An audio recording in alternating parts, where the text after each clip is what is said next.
Assalamualaikum warahmatullahi wabarakatuh.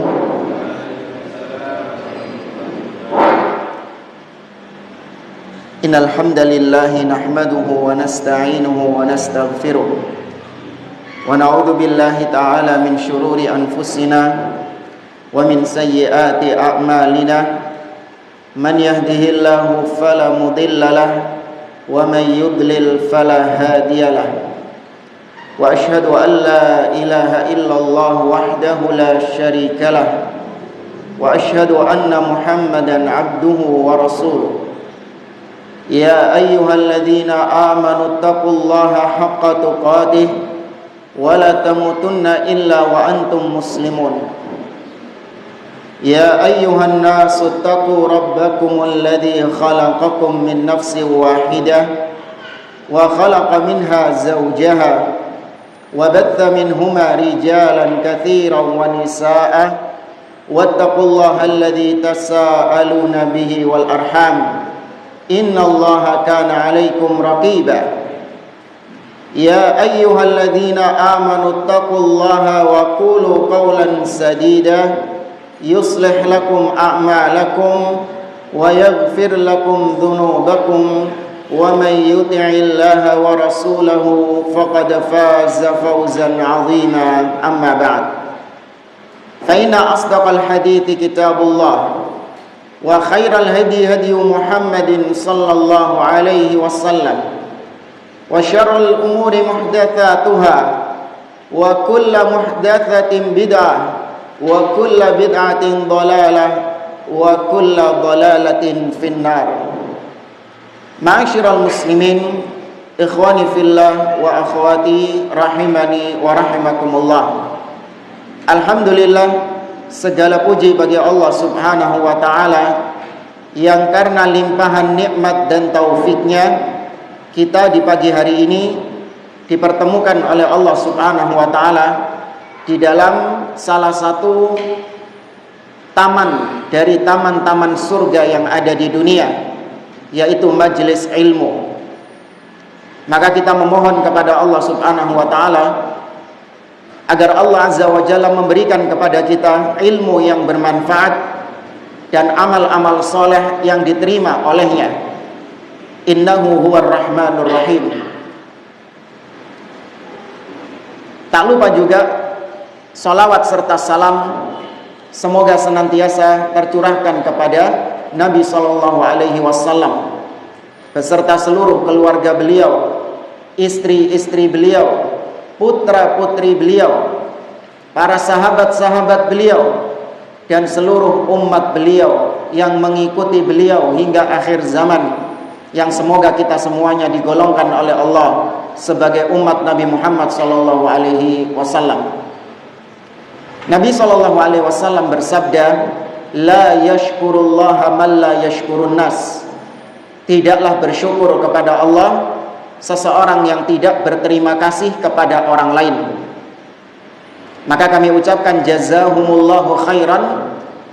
Semoga Allah Subhanahu wa taala membalas kebaikan-kebaikan yang berlipat bagi orang-orang yang berjasa, yang ikut andil di dalam terselenggaranya kajian di pagi hari ini, terutama kepada DKM Masjid Al-Jariyat dan orang-orang lain yang saya tidak tahu siapa mereka, namun saya yakin Allah Azza wa Jalla Maha mengetahui dan Maha memberikan balasan kepada mereka. Ikhwani fillah wa akhwati rahimani wa rahimakumullah. Setiap kali kebenaran nampak, setiap kali al-haq menyebar di tengah-tengah manusia, dikenal oleh manusia, maka syaitan dan bala tentaranya berusaha untuk menghalangi manusia dari kebenaran tersebut. Syaitan dan bala tentaranya, iblis dan bala tentaranya berusaha untuk mematikan, memadamkan dakwah hak, sehingga manusia tidak lagi mengenal kebenaran, sehingga manusia berpaling dari kebenaran tersebut. Demikian sunnatullah yang telah Allah berlakukan. Allah Ta'ala berfirman, wa kadzalika ja'alna likulli nabiyyin aduwwan minal mujrimin Demikianlah kami jadikan setiap nabi punya musuh-musuh dari kalangan orang-orang yang mujrim. Nanti kegigit nanti. Ke bibir terus nih. Masuk ketelan nanti airnya. Oke, pegang terus. Enggak apa-apa wis.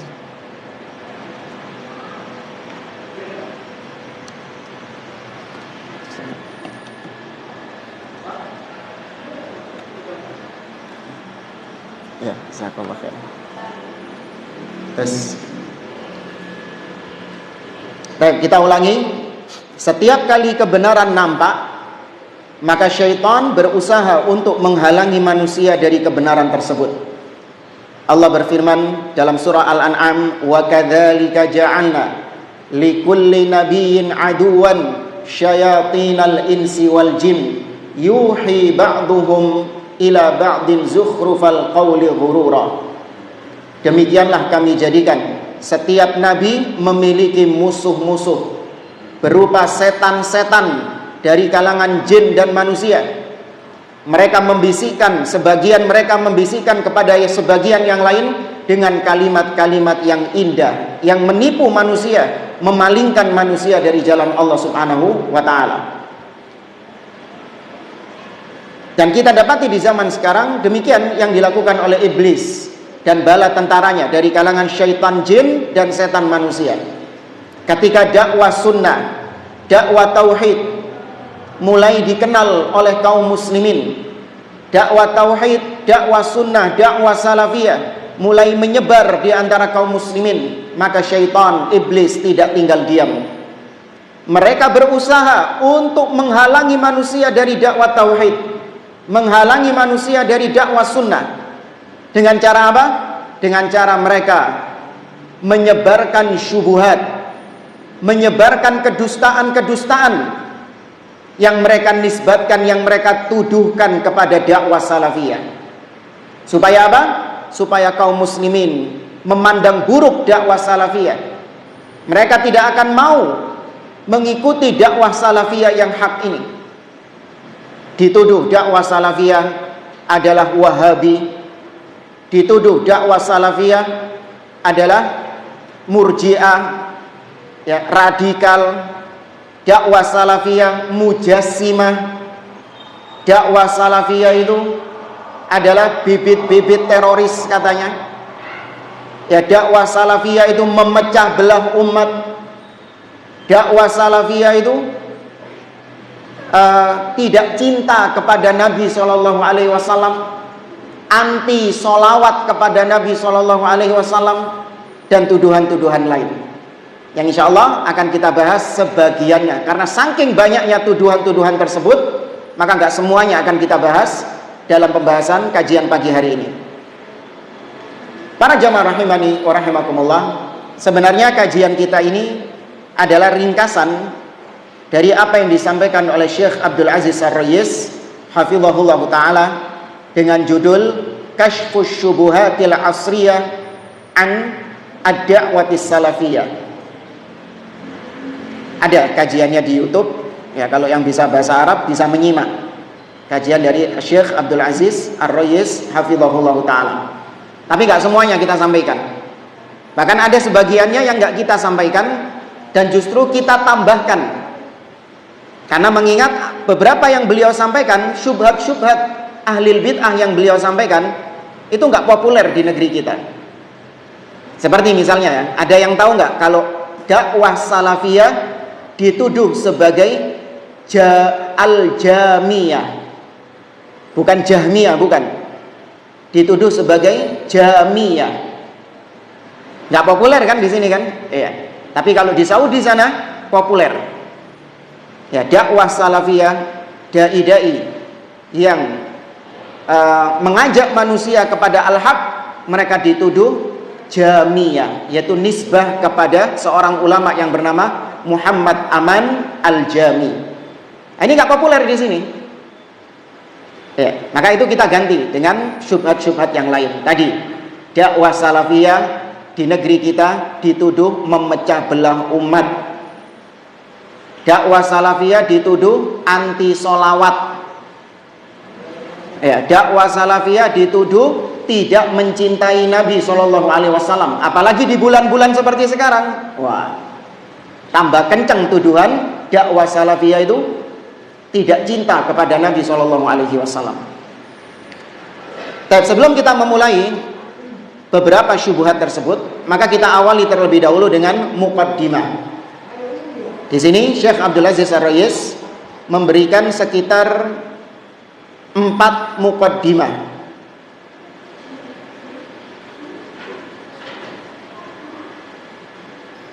Ya, kalau nggak salah memberi 4 muqaddimah. Baik, langsung saja muqaddimah yang pertama.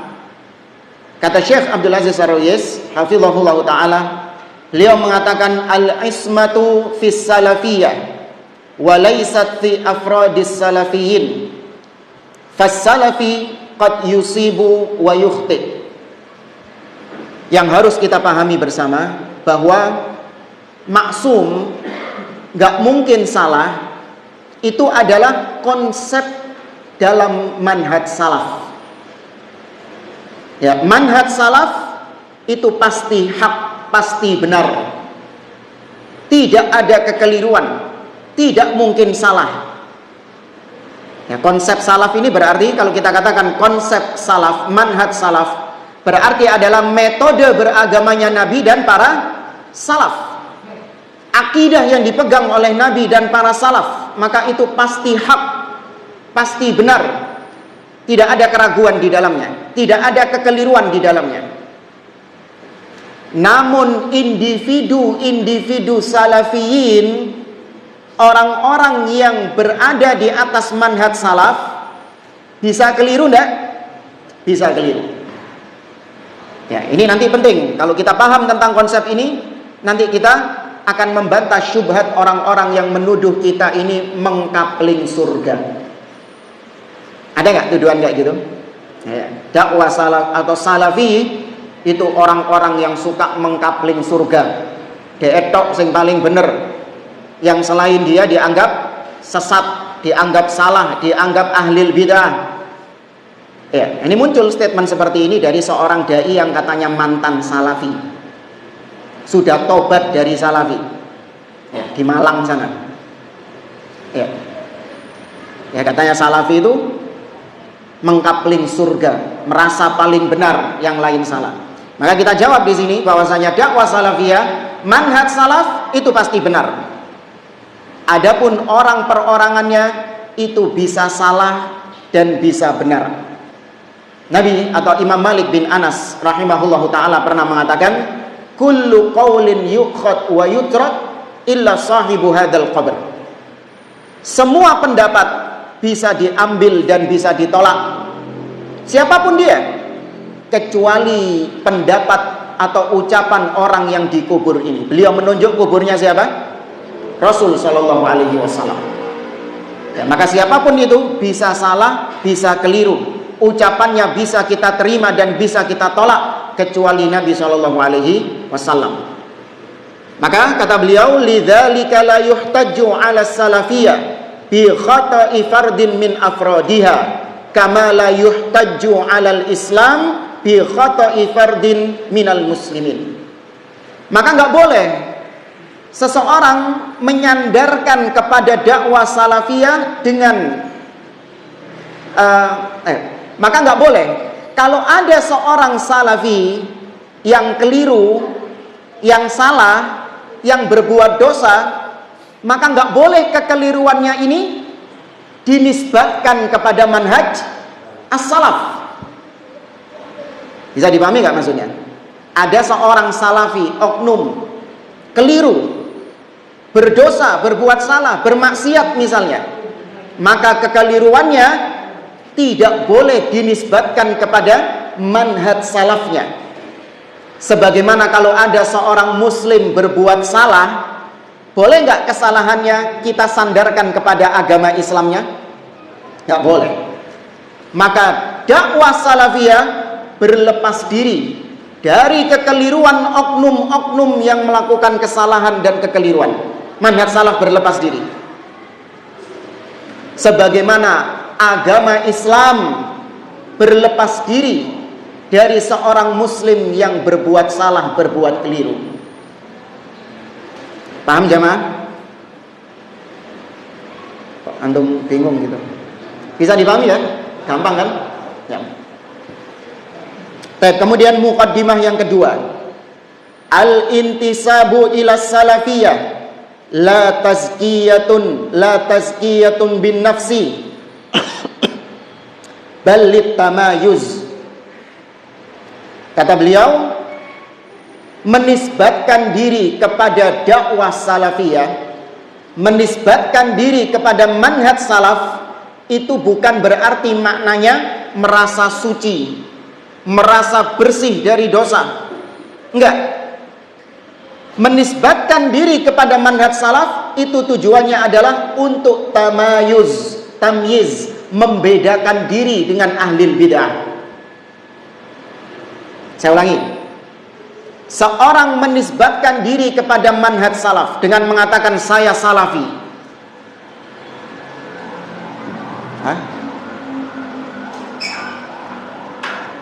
Seorang menisbatkan diri kepada manhaj salaf dengan dia mengatakan ana salafi. Apakah ini adalah bentuk tazkiyatun nufus, menganggap diri suci? Tidak. Ketika seorang mengatakan ana salafi, itu dalam rangka untuk membedakan diri dengan ahli bid'ah. Allah Ta'ala mengatakan liyamizallahul khabitha minat thayyib, agar Allah membedakan antara yang buruk dengan yang baik.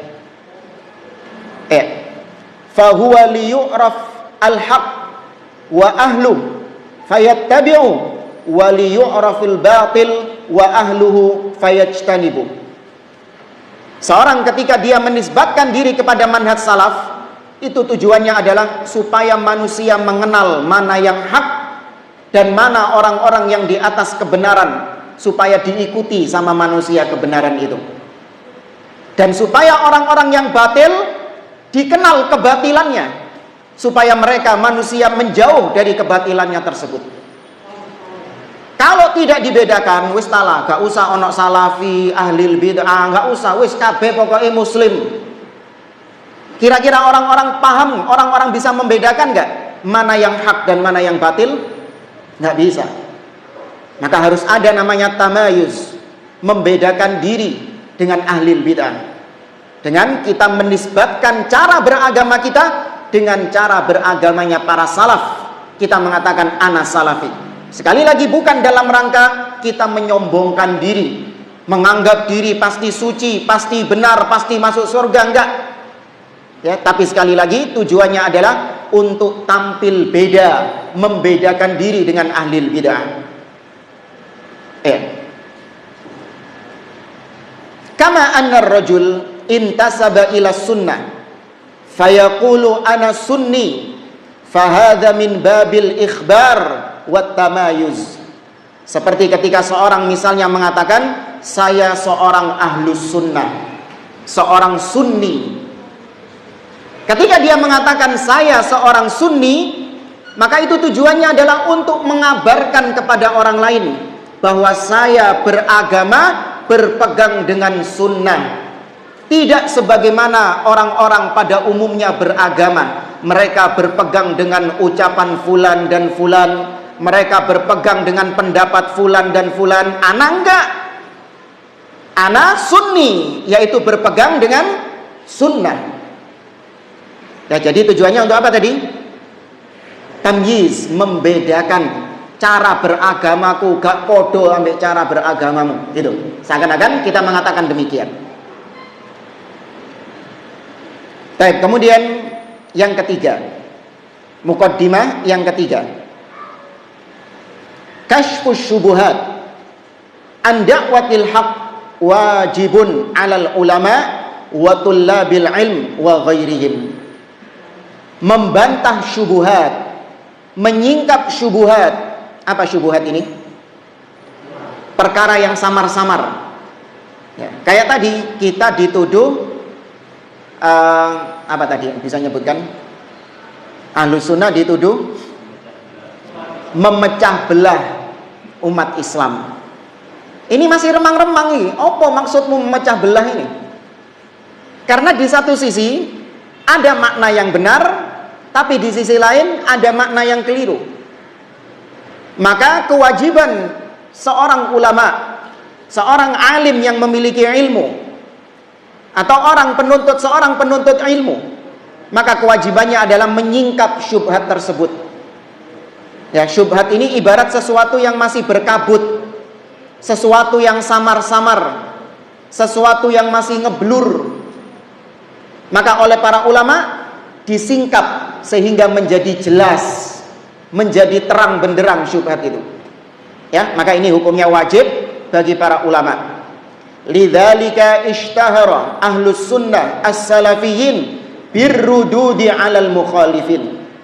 Oleh karenanya ahlus sunnah salafiyun itu dikenal, mereka itu suka membantah orang-orang yang menyimpang, suka membantah orang-orang yang sesat, menyimpang dari jalan kebenaran. Itu menjadi ciri khas ahlus sunnah, menjadi ciri khasnya dakwah salafiyah. Ya, mereka dikenal apa? Gak diam dengan penyimpangan, tidak tinggal diam dengan syubhat. Di mana ada syubhat, maka pasti di situ ada seorang ahlus sunnah, pasti ada seorang salafi yang membantah penyimpangan-penyimpangan tersebut. Gak akan tinggal diam ahlus sunnah dengan penyimpangan-penyimpangan. Fama aktsara kutubihim fir raddi 'alal mukhalif bal inna ba'da a'immatis sunnah lam yu'raf lahu minal kutub illa ma kana raddan 'alal mukhalifin. Kata beliau, coba lihat kitab-kitab yang ditulis oleh para ulama ahlus sunnah. Betapa banyak kitab-kitab yang mereka tulis dalam rangka membantah ahlil bid'ah, dalam rangka membantah penyimpangan-penyimpangan. Bahkan terkadang ada seorang ulama yang dia tidak dikenal kecuali karya-karyanya yang berupa bantahan-bantahan kepada ahlil bid'ah. Seperti siapa? Syekhul Islam Ibnu Taimiyah rahimahullah ta'ala. Ya, beliau membantah Syiah Rafidhah dalam kitabnya Minhaj As-Sunnah An-Nabawiyah. Beliau membantah orang-orang aqlaniyun, para penuhan akal, dalam kitabnya Dar'u Ta'arudil Aql wan Naql. Ya, beliau juga membantah orang-orang Asy'ariyah dan yang semisal dengannya dalam kitabnya Al-Hamawiyah atau dalam kitabnya At-Tadmuriyah. Ya, beliau juga membantah orang-orang Nasara dalam kitabnya Al-Jawabus Sahih liman baddala dinal masih. Maka Syekhul Islam Ibnu Taimiyah dikenal sebagai ulama melalui karya-karyanya yang berupa apa? Bantahan-bantahan terhadap orang-orang yang menyimpang. Ya, itu jangan heran, itu sudah menjadi ciri ahlus sunnah. Ya, cuman sebagian sekarang orang-orang yang mengaku berada di atas manhaj salaf, mereka merasa asing, merasa aneh, merasa gerah dengan bantahan-bantahan kepada ahlil bid'ah. Ya, salafi kok gini sih? Perasaan salafi nggak kayak gini. Oh, salafi nggak nuruti perasaanmu. Ya. Selama ini kemana saja engkau? Dakwah salafiyah dari dulu dikenal sebagai bantahan-bantahannya yang tajam kepada ahlil bid'ah.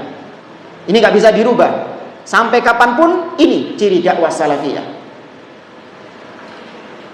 Kal Imam Utsman bin Sa'id Ad-Darimi. Selain Syekhul Islam Ibnu Taimiyah, ada nama lain seperti Al-Imam Ad-Darimi. Beliau punya kitab bantahan terhadap Bishr Al-Marisi, seorang tokoh ahlil bid'ah di zamannya. Raddud Darimi ala Bishr Al-Marisi. Bantahan Ad-Darimi kepada Bishr Al-Marisi. Ya, dan ulama-ulama yang lain. Bal innahum qad yatawaraduna 'ala rajulil wahid bi akthar min raddin kama hasala li Dawud ibn Jirjis. Kata beliau, bahkan terkadang ya, ada satu orang ahlil bid'ah, satu orang penyesat umat, tapi ulama-ulama yang bantah lebih dari satu orang. Gerudukan bantah orang ini. Ya, seperti misalnya yang paling populer Sayyid Qutb. Saya tanya kepada antum, siapa saja ulama yang membantah Sayyid Qutb? Hah? Satu orang? Dua orang? Wake gerudukan. Ya, satu orang tapi dibantah, ya, dihilangkan syubhat-syubhatnya, dibantah syubhat-syubhatnya oleh banyak para ulama. Ya, ini sudah menjadi perkara yang berjalan di tengah Ahlus Sunnah wal Jamaah. Wa huwa minal amri bil ma'ruf wan nahyi 'anil munkar. Membantah ahli bid'ah itu termasuk amar ma'ruf nahi munkar. Yang mana Allah Azza wa Jalla memuji umat ini. Allah Azza wa Jalla menjadikan umat ini sebagai umat terbaik disebabkan karena mereka kuntum khaira ummatin ukhrijat linnas. Kalian adalah umat terbaik yang Allah munculkan kepada manusia. Teruskan ayatnya. Kenapa kita menjadi umat yang terbaik? Ta'muruna bil ma'ruf wa tanhauna 'anil munkar. Karena kalian mengajak kepada yang ma'ruf dan mengingkari kemungkaran. Ya, Asy-Syaikh Abdul Malik Ramadhani, salah seorang ulama Ahlus Sunnah Salafi dari Madinah. Meskipun beliau aslinya dari Aljazair, cuman beliau sekarang menetap di Madinah. Dalam kitabnya Situd Durar min Usuli Ahlil Athar, atau 6 pilar dakwah salafiyah, salah satunya beliau mengatakan ar-raddu 'alal mukhalif minal amri bil ma'ruf wan nahyi 'anil munkar. Membantah orang-orang yang menyimpang itu termasuk amar ma'ruf nahi munkar. Bahkan Syekhul Islam Ibnu Taimiyah mengatakan ar-raddu 'alal mukhalif mujahid fi sabilillah. Orang yang membantah ahli bid'ah itu seperti orang yang berjihad di jalan Allah Subhanahu wa taala. Dia berjihad dengan ilmunya untuk menyelamatkan kaum muslimin dari kesesatan-kesesatan ahli bid'ah tersebut. Wa bihadza tudriku khata man yaqul innar radda 'alal mukhalif muqassin lil qulub.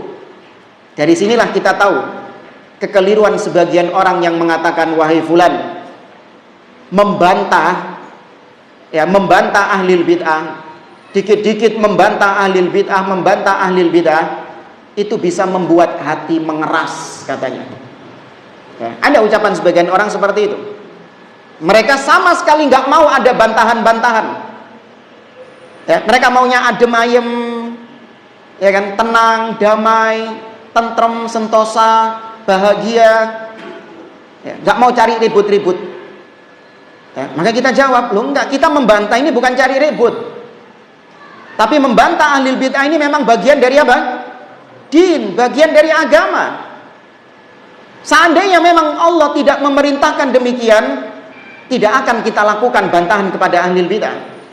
Tidak akan ada ulama-ulama yang susah-susah menulis bantahan kepada ahli bid'ah kalau bukan karena Allah yang memerintahkan, kalau bukan karena Nabi yang memerintahkan untuk amar ma'ruf nahi munkar.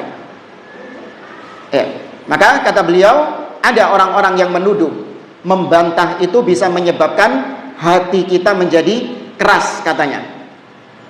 Ya, maka dijawab oleh beliau, sahih.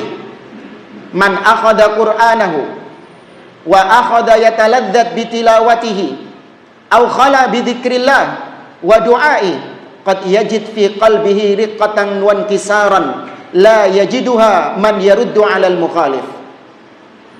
Memang benar kalau kita bandingkan dengan ibadah, ya, seperti seorang dia di tengah malam berdoa kepada Allah Subhanahu wa taala, beristighfar kepada Allah, di tengah malam dia sholat malam, kemudian menangis, beristighfar, bertaubat kepada Allah.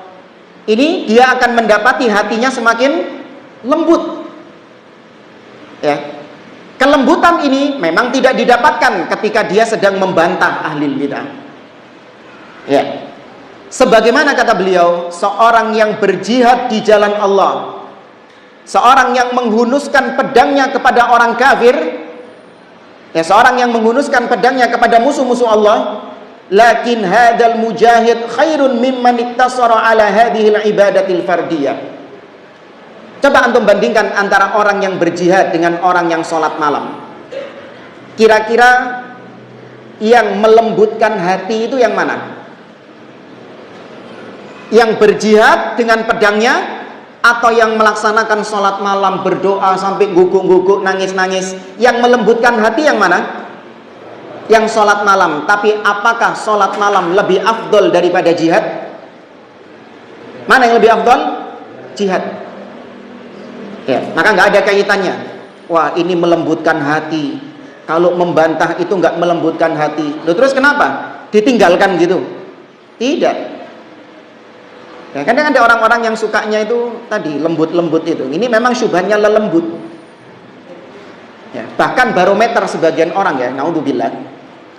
Mereka menganggap adalah dakwah yang hak itu adalah dakwah yang bisa membuat kita menangis. Anak kalau dengarkan ceramahnya fulan, tidak berasa air mata tidak berasa mata saya menitikkan air mata. Ya, karena yang dibahas di situ adalah tentang apa? Tazkiyatun nufus, mengingatkan kita tentang neraka, mengingatkan kita tentang akhirat, mengingatkan kita tentang alam barzah, tentang dosa-dosa kita, sehingga nggak sadar ketika kita ikut kajian itu mata kita berlinang air mata. Dia menjadikan standar nangis itu sebagai kebenaran. Ini yang benar. Berbeda dengan kajian-kajian yang isinya membedah syubhat. Gak nangis sampean. Iya kan? Anak sing nangis ya. Iya, gak nangis sampean. Terus kesimpulannya gimana? Berarti yang benar ini yang nangis. Ini dakwah yang benar. Kalau yang membedah syubhat, membantah syubhat, gak barai nangis. Berarti ini gak benar katanya. Karena dakwah yang benar itu yang bikin nangis. Ya, maka saran kita, kalau gitu caranya, nanti saya minta sama takmir, masjidnya dikasih bawang semuanya. Cek apa? Cek nangis. Nah, ini gimana? Ini rusak ini. Barometer dakwah adalah dengan cara apa? Dilihat menangis atau tidaknya. Dari mana barometer seperti itu? Ada waktunya kau menangis. Iya, kita nggak mengingkari itu. Harus hati kita menangis atas dosa-dosa kita. Naam. Kita teringat dengan dosa-dosa kita, dengan maksiat-maksiat yang kita lakukan. Kita takut akan siksa Allah Subhanahu wa taala. Nangis. Tapi jangan kemudian itu dijadikan sebagai barometer kebenaran dalam berdakwah. Oh, iki dakwah ini garai wong nangis, berarti iki bener dakwah. Wah, iki dakwah kenceng terus iki. Ya. Ustadznya melotot terus ini, mencurang terus ini. Gak ono nangis-nangisnya belas. Iki berarti ngawur iki dakwah ini. Itu kondi. Dari mana seperti itu barometernya itu? Ya, maka hati-hati dengan syubhat para syaitan memalingkan manusia dari jalan Allah Subhanahu wa taala. Kemudian syubhat muqaddimah yang keempat. Kata beliau, namanya syubhat itu secara umum ada 3 model. Ya, namanya syubhat secara umum ada 3 model. Yang pertama, an yukadzab ala ahlil haq wa yunsab ilaihim ma lam yaquluhu. Model yang pertama adalah ahlil bid'ah itu berdusta bahwasanya salafi itu begini, begini, dan begini. Padahal salafi gak pernah mengatakan seperti itu. Ya, ini cara yang pertama. Mereka ini memalingkan manusia dari dakwah salafiyah, memalingkan manusia dari kebenaran dengan cara mereka berdusta. Ya, dan dustanya itu mereka tuduhkan kepada dakwah salafiyah. Seperti misalnya apa yang dilakukan oleh Ibnu Battutah. Siapa Ibnu Battutah? Ar-Rahil, seorang traveler. Ya, dia ini dikenal suka keliling-keliling dunia. Ya, berjalan dari satu negeri ke negeri yang lain. Kemudian dia jadikan sebagai kitab, ditulis perjalanannya itu. Dia menulis ketika dia sampai di Damaskus, dia menghadiri khutbah Jumat, menghadiri Jumatan. Yang mana ketika itu yang berkhutbah adalah siapa? Syekhul Islam Ibnu Taimiyah rahimahullah. Dan dia menceritakan bahwasanya Syekhul Islam menyamakan sifat Allah dengan dirinya, yaitu tasybih, menyerupakan Allah dengan dirinya. Dia mengatakan, Syekhul Islam berkata ketika khutbah ini bahwasanya Allah turun seperti turunku dari mimbar Jumat ini. Kemudian Ibnu Taimiyah turun katanya. Ini disandarkan kepada Ibnu Taimiyah. Maka kata para ulama, ini dusta. Dan ini memang kebiasaan ahli bid'ah. Mereka memunculkan kedustaan, kemudian kedustaan ini dilemparkan kepada ahlus sunnah, kepada dakwah salafiyah. Dibantah oleh para ulama bahwasanya Syekhul Islam ketika hari di mana Ibnu Battutah tiba di Damaskus, Syekhul Islam sudah berada di mana? Sudah ada di penjara. Dan beliau tidak keluar dari penjara itu sampai beliau wafat rahimahullah ta'ala. Maka mustahil dia melihat Ibnu Taimiyah berkhutbah di Damaskus di tanggal dia datang di Damaskus itu. Dusta. Ini salah satu contoh saja. Dan contoh-contoh yang lain banyak. Yang ahli bid'ah berdusta atas nama ahlus sunnah. Baik, ini yang pertama ya. Syubhatnya ahli bid'ah yang pertama, berdusta, kemudian dustanya ini dituduhkan kepada ahlus sunnah. Baik, maka kalau kita mendapati ada kedustaan seperti ini, harus kita luruskan. Ya, harus kita luruskan kedustaannya tersebut. Bahwasanya nggak benar, apa yang kau tuduhkan itu nggak benar. Yang benar adalah begini, gitu. Kemudian yang kedua, syubhat yang kedua, annahum ya'tuna bi amrin qad mazaju fihi bainal haqqi wal batil. Syubhat yang kedua, senjatanya ahli bid'ah untuk memalingkan manusia dari jalan Allah adalah mereka mencampur adukkan antara yang hak dengan yang batil. Ya, mereka mencampur adukkan antara yang hak dan yang batil. Yaitu mereka sering mendatangkan kalimat-kalimat yang sifatnya mujmal. Apa mujmal? Global, umum. Yang dari satu sisi itu benar, tapi dari sisi yang lain itu batil. Contoh, nanti akan kita perjelas. Ahlus sunnah itu dituduh oleh mereka sebagai mujassimah. Ya, ahlus sunnah dituduh sebagai mujassimah. Apa maksudnya mujassimah? Menjisimkan Allah, menjasmanikan Allah. Bahwasanya Allah itu berjasmani, gitu. Maka ini kalimat mujmal. Apa yang kau maksud dengan mujassimah itu? Maka kalau kita mendapati kalimat seperti ini dilayangkan oleh ahli bid'ah kepada dakwah salafiyah, maka cara kita adalah dengan kita minta perinciannya. Opo karepmu? Apa maksudmu ahlus sunnah itu, salafi itu, mujassimah? Rincikan. Pretelono. Ya. Kalau dia mengatakan ahlus sunnah, salafiyin itu mujassimah, maksudnya adalah kalian itu menjasmanikan Allah, yaitu kalian menyerupakan Allah dengan makhluk. Kalian mengatakan Allah punya tangan. Kan berarti itu? Berarti menjasmanikan Allah. Tangan Allah sama seperti tangan makhluk. Kalian mengatakan Allah punya wajah. Berarti kalian menyamakan wajah Allah dengan wajah makhluk. Maka kalau ini yang kalian tuduhkan dengan kalimat mujassimah, maka kita tolak. Enggak. Ya, ahlus sunnah tidak pernah menyerupakan Allah dengan makhluk. Ahlus sunnah nggak pernah mengatakan wajah Allah sama dengan wajah makhluk, tangan Allah sama dengan tangan makhluk, ya, kalam Allah sama dengan kalam makhluk. Apakah ahlus sunnah pernah mengatakan demikian? Tidak.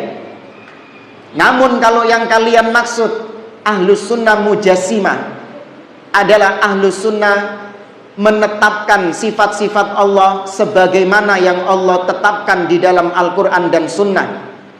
tanpa ditakwil, tanpa diselewengkan maknanya. Yakni maksudnya ahlu sunnah, kalau Allah mengatakan punya tangan, ahlu sunnah juga menetapkan Allah punya tangan. Tapi tangan Allah tidak sama dengan tangan makhluk. Itu tangan yang hakiki. Ketika ahlu sunnah mendapati Allah mengatakan punya wajah, kata Allah subhanahu wa ta'ala, wa yabqa wajhu rabbika dzul jalali wal ikram. Maka ahlu sunnah menetapkan Allah punya wajah yang hakiki, sebenar-benarnya wajah, namun tidak sama wajah Allah dengan wajah makhluk. Kalau itu yang kalian maksud, na'am, iya, kita menetapkan sifat Allah sebagaimana yang Allah kabarkan di dalam Al-Quran, dan sebagaimana yang dikabarkan oleh Nabi SAW, kita tetapkan apa adanya seperti itu. Tidak kita takwilkan ke makna yang lain, namun kita meyakini sifat-sifat Allah tidak sama dengan sifat-sifat makhluk, dan tidak boleh bertanya bagaimananya sifat Allah tersebut. Paham jemaah? Kemudian yang ketiga, di antara syubhatnya ahlul bid'ah, yaitu yunsab ahlul batil li ahlil haq qaulan haqqan qad dalla alaihi alkitabu was sunnah wa sabilus salaf. Terkadang ahlul bid'ah itu, mereka itu menuduh ahlus sunnah dengan tuduhan yang benar. Ya, dengan tuduhan yang benar. Tapi yang mereka inginkan adalah supaya ahlus sunnah ini terpojokkan. Contoh, ahlul bid'ah menuduh kita ini orang-orang yang apa istilahnya, tunduk sama penguasa. Ya, penjilat. Ya, kalau penjilat itu tuduhan dusta sih sebenarnya. Bener ucapannya gitu loh. Apa misalnya selain penguasa? Ya, ahlus sunnah mendengar dan taat kepada pemimpin. Ahlus sunnah mengharamkan demonstrasi. Ya, salafi mengharamkan demonstrasi, menganggap bahwasanya demonstrasi adalah perbuatannya khawarij. Ahlul bid'ah bilang gitu, nyebarin info kayak gitu. Jadi mereka nulis judul, salafi mengharamkan demonstrasi. Baik, ini ucapan yang hak atau batil? Hak. Ini ucapan yang hak. Mereka tuduhkan kepada kita. Tujuannya apa? Untuk supaya kita dibully sama orang-orang awam. Ya, demo kok dilarang, ya kan? Kan demo ini difasilitasi sama pemimpin. Demo itu adalah alat demokrasi. Kok dilarang sama salafi? Ya. Maka kalau kita mendapati syubhat seperti ini, kata beliau, fa inna mithla hadza yathbut au yuthabbit as-salafi wala yataza'za. Kalau Anda mendapati ahlul bid'ah menuduh ahlus sunnah dengan tuduhan yang hak, maka ahlus sunnah wajib mengiyakan hal tersebut dan tidak boleh ragu. Ojo isin, ya, jangan isin, jangan malu, ya, harus ditegaskan. Yaqul na'am, iya, hadza dinullah. Katakan kepada dia, iya, itu agama Allah subhanahu wa ta'ala. Atau contoh yang lain, salafi itu mengatakan Tuhannya di atas langit. Ada ahlul bid'ah bilang gitu, Tuhannya salafi itu di atas langit. Apa jawaban antum? Naam, iya, gak boleh ragu. Jangan ngeles ke sana ke sini. Ndak ngono maksudnya. Cek gak diserang sama, cek gak dibully ambil ahlul bid'ah. Kok gitu? Ente salah paham ente. Sebenarnya kita ini juga gitu. Akhirnya jadi lembek, gitu loh. Jadi antum bayangkan ini ada ahlul bid'ah banyak. Kemudian ada satu orang ahlul bid'ah mengatakan kepada Anda, nih salafi ini mengatakan Tuhan di langit. Antum ada di majelisnya ahli bid'ah, konco-konconya antum, teman-temannya antum ahli bid'ah semuanya. Meyakini Allah di mana-mana, antum ijenan mengatakan Allah di atas. Ketika antum dibilang seperti itu, apa yang antum lakukan? Iya, tegaskan. Iya, apa? Gitu, jangan malu-malu. Gak ngono kok. Ya, cek gak dibully, biar gak diserang sama teman-temannya gitu. Gak ngono, inti salah paham. Jangan melembek, ya, tapi tegaskan, na'am, iya, hadza dinullah. Memang demikian apa yang Allah firmankan.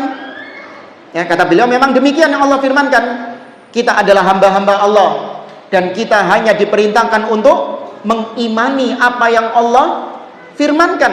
Apa yang Allah firmankan kita imani, dan Allah mengatakan bahwa Dia di atas. Nah, kata beliau, banyak di antara kaum muslimin, ya, banyak di antara kaum muslimin, ba'dun nas qad zalla fi hadha wa akhta'a khata'an kabiran hatta innahu lamma dhahaba ila biladil gharb arada an yakhruja lahum dinan mutamayyi'an yunasibu ahlal gharb. Sebagian orang ketika mereka mau berangkat menuju negeri-negeri kafir, pergi ke Eropa, maka tiba-tiba seorang muslim ini merubah gaya berislamnya dengan gaya berislam yang apa? Yang lembek, gaya berislam yang gaya berislam yang lembek. Tujuannya apa? Untuk mencari ridho orang-orang kafir tersebut. Ya. Misalnya nih, kita datang ke negeri kafir. Kemudian kita di negeri kafir itu, tonggo-tonggonya kita, tetangga-tetangganya kita, teman-teman kita, ini orang-orang kafir semua. Mereka mengatakan kepada kita, nih muslim ini, ya, selain Islam, kata dia kafir, masuk neraka. Antum dibilang gitu sama orang-orang kafir, maka bagaimana jawaban antum? Iya, memang demikian, itu yang Allah firmankan. Jangan antum kemudian menampilkan agama yang kemenyek, yang lembek, supaya antum mendapatkan ridho orang kafir tersebut. Oh, enggak gitu. Enggak, sebenarnya kita ini toleransi, kita memandang semua agama sama. Saya sendiri belum tentu dijamin surga. Ya. Nah, ini sama, kalau tadi sama ahli bid'ah, yang ini sama orang kafir. Ya, maka sekali lagi harus ats-tsabat. Ya, tegaskan kebenaran tersebut bagaimanapun resikonya. Nah, jamaah rahimani wa rahimakumullah, sekarang kita masuk beberapa syubhat-syubhat, ya, beberapa syubhat-syubhat yang dilontarkan oleh ahli bidah. Ini sampai jam berapa? 12 sampai jam 11, jam 10, buyar, setengah 11. Baik. Syubhat yang pertama, syubhat ini datang dari orang-orang liberal dan yang satu spesies dengan mereka, yaitu mereka mengatakan innakum raj'iyun wa harfiyun wa ashabu awraqi safra. Wahai salafi, wahai salafiyun, kalian ini adalah orang-orang yang terbelakang, orang-orang yang mengajak manusia kepada kemunduran. Ya, Ahlus Sunnah itu dituduh mengajak manusia kepada kemunduran, gak mau modern. Karena orang-orang liberal ini menampakkan Islam yang apa?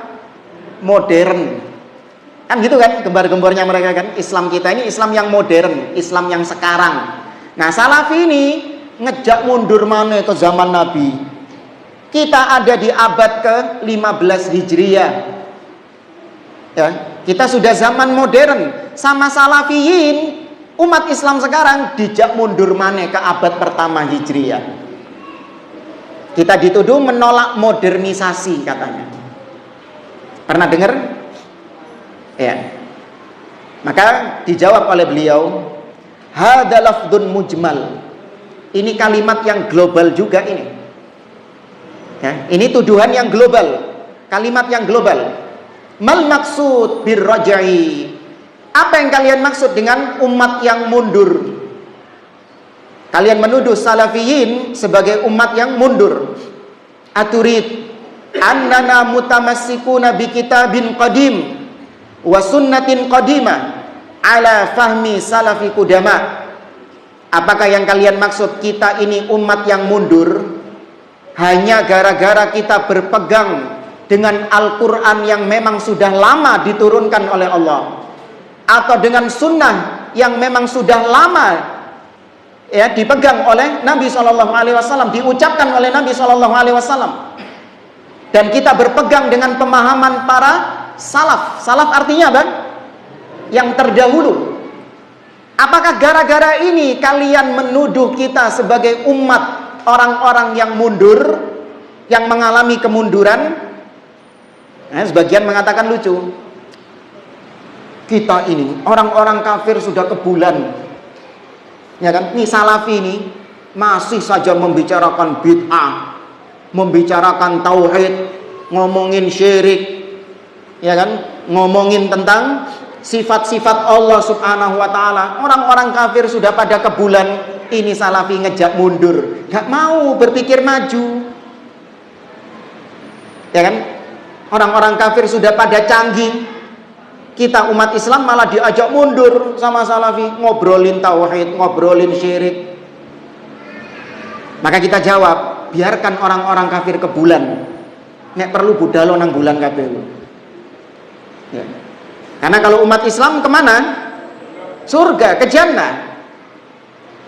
Ya. Maka kalau gara-gara kita berpegang dengan sunnah, berpegang dengan Al-Quran, berpegang dengan pemahaman para salaf, kita dianggap sebagai orang-orang yang mengalami kemunduran, maka kita jawab, na'am, iya. Kita tidak mengingkari hal tersebut. Kalau itu yang kalian maksud, kita ini mundur. Tapi kata beliau, apabila yang kalian maksud kita mengalami kemunduran adalah bahwasanya kalian menuduh salafiyin melarang modern secara total, maka itu dusta. Ya, Ahlus Sunnah tidak pernah melarang taqaddum, ya, modern, ya, tidak pernah melarang kemajuan zaman, tidak pernah melarang teknologi, ya, tidak pernah melarang kaum muslimin untuk belajar ilmu-ilmu modern, nggak ada. Ya, hanya saja kemodernan tersebut tidak sampai menjadikan kaum muslimin berpaling dari tauhidnya, berpaling dari syariatnya, berpaling dari agamanya. Adapun yang diinginkan sama orang-orang liberal, modern di sini adalah dengan cara meninggalkan apa? Meninggalkan akidah, meninggalkan tauhid, bahkan meninggalkan syariat. Ya, pakaian antum ini pakaian yang sudah apa? Ketinggalan zaman. Apalagi wanita-wanita yang menutup aurat, itu dianggap pakaian yang sudah nggak modern. Yang modern adalah dengan pakaian apa? Pakaian terbuka yang menampakkan aurat. Nah, itu pakaian modern. Itu modern yang diinginkan sama orang-orang liberal. Kalau modern seperti itu yang diinginkan sama orang-orang liberal, maka kita terima atau kita tolak? Kita tolak. Enggak. Ya, sakarepmu mau menuduh kita mundur, sakarepmu. Kalau modern seperti itu yang kalian maksud, kita tolak. Enggak. Ya, adapun modern-modern yang memang sifatnya mubah, tidak bertentangan dengan syariat, maka Ahlus Sunnah, dakwah salafiyah tidak pernah mengharamkan hal tersebut. Karena kaidahnya dalam beragama, kaidahnya dalam masalah dunia, hukum asalnya apa? Mubah, kecuali yang diharamkan oleh syariat. Ya, ini bantahan bagi tuduhan yang pertama, yaitu mereka menuduh kita umat yang mengajak kaum muslimin mundur ke belakang.